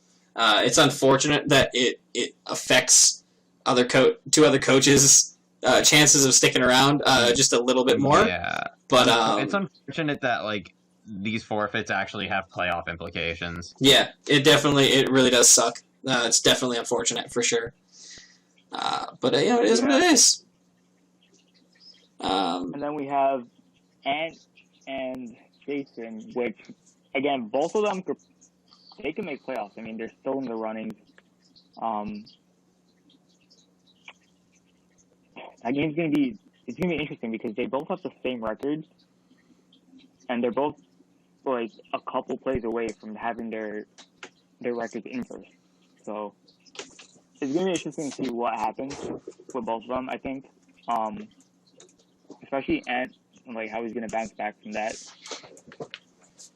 Very interesting. And then we have Chris and Steven, which I don't know. This one, This one's tough. I don't know. This one's weird because I like the matchup for Steven, but knowing Chris, he's gonna pull something with that Porygon. So With Porygon and Zam. yeah. Yeah, I mean, you realistically can never count out any team that has Mega Zam on it just, like, not a lot of teams have switch-ins to Mega Zam. And it's just, and realistically, switch-ins to it don't really exist. So it's going to be interesting to see how that one pans out. That's going to be a really, really good game, I think, for sure. And I want to see what, like, if he plays his cards right. I mean, I don't want to, like, flash any stats he might have, but, like, depending on what he traces, I'm looking at one thing here. Like, if you trace it, it's going to give Steven a hard time. So we'll see. Oh. Definitely get some ideas. A lot of opportunities. Yeah. And also, like, never mind that. Like, there are Mons Chris could bring that could play similar roles to what we saw Steven do to Jesse in Week 8. Yeah, so I'm looking at one thing that if he traces the ability, he could probably shut down half of Steven's sets. So yeah. Speaking of Jesse, though, we got him and the J-Dog Jolteons versus Gav and the Venice Beach Victinis. Jesse needs this win so that he has a hope of making playoffs. Gav needs this win so that he can have a hope of not getting promoted back to D-League. Or demoted, rather. So... Huge game for both guys, definitely. This week, like, obviously, like, divisional matches are always important, but this week just feels like one of the most important, most pivotal weeks of the entire season. Like, every single match has incredibly massive implications on playoffs, except for yours, Alex. Congratulations. You have the match with the least stakes. The only match that doesn't have stakes. You just be on autopilot your entire game and just, like, click buttons. But even if you lose, like, what do you really lose? I lose differential, that's it. Yeah, realistically. I lose differential, and potentially Steven could take my number 2 slot and put me to number 3. Okay, that's fair. And I'll be 100% honest, I'm trying to create a situation where Deshaun and I meet in the finals. That would be so wild. I mean, that would be wild, but, I mean, easier said than done, right? Yeah. Yes. But if he and I aren't able to stay 1 and 2 after this week, I will do some shit to keep us apart in the bracket in my last 2 games. As long as you're not in the 4th division leader slot, I think you'll be fine. I think neither, because there's no way Deshaun's... be in one or the only division leader spots that keep us apart are 1 and 2. Yeah. I think 1 and 2 or 1 and 3. 1 and 2 and 3 and 4. Yeah, and it would be he and I are not going to fall in 3 or 4. Yeah, definitely not. I mean, unless he falls to 3. Yeah, but I don't think he will. If he falls to 3 and then you fall to 1, you go up to 1, then it works out. You might play each other in the semis, I think. We'll figure it out. I'm trying to create that situation for the finals, and I know he is too. That would be incredibly hype. I'm not trying to, like, burst your bubble too, but I wouldn't be surprised if it's, like, 2 other people either. Yeah. Oh, I know. The way it's going. Yeah. Oh, I know. I've gotten to a point where I don't think I'll be in finals, but I think he will be. I can't even tell you. I can't even objectively tell you. I think this guy's gonna be in the finals. I straight up can't. No. Like, now that Liam's made the team changes that he has, I couldn't tell you either. Yeah, and then I mean, I'll be honest, I think the best 4 teams on paper and not skill-wise, it's going to be say Sean, it's going to be you, it's going to be Liam, and it's going to be Steven. Oh, for sure. To me, that's the It's gonna be if I some have to combination choose, of those four. it's those four. I'm not even ranking them in any certain way. It's just that's the way it is. Like it's no way. Even if my record was X1 or undefeated, I would still say that because that's just the way it is. So, but we'll see because I wouldn't be surprised if next thing you know, all 4 wild cards just win. So yeah. You just never know, man. It's crazy. It's going to be. It is very crazy. Yeah. Playoffs this season is going to be wild. And then Jeff, even though we're like wild cards right now, which is pretty nuts because I don't think there was ever any season where both of us are wild cards. I know like 1 and 1, but we're wild cards. But I mean, it's still us, right? Like yeah, you're gonna make it in. Yeah, we no, we'll make it in, but like it's a different scenario when Jeff and I are when we're in playoffs because we usually go for runs. So I wouldn't be surprised if one of us makes the semis. Yeah, absolutely. It very well could be. Interesting playoff season. Yeah, but with that, that's going to conclude our Week 9 recap. Always a fantastic time. It was great having 2 fantastic co-hosts once again. Gotta love having the extra double treble along with me. It's a great time. Love doing these. It's been a lot of fun, and this season just keeps ramping up the intensity. My heart can't take it. Every single time I record one of these, I feel like I have to go take a nap afterwards because of all the hype. So I'm sure these upcoming weeks are going to do the same things to me, and the playoffs are going to be even worse. So very much looking forward to it. Thank you guys for joining me. Of course. Can't wait again, man. Yeah, for sure. It has been. See how this plays out. Yeah, absolutely. It's going to be absolutely insane. So I hope you guys are enjoying the season. I hope you guys are with us for this ride, going through to the end. It's going to be a blast. So for Rennie and Alex, my name is Jeff. I also go by PokePrimer, and we are going to see you guys next week. Peace. Later. Later.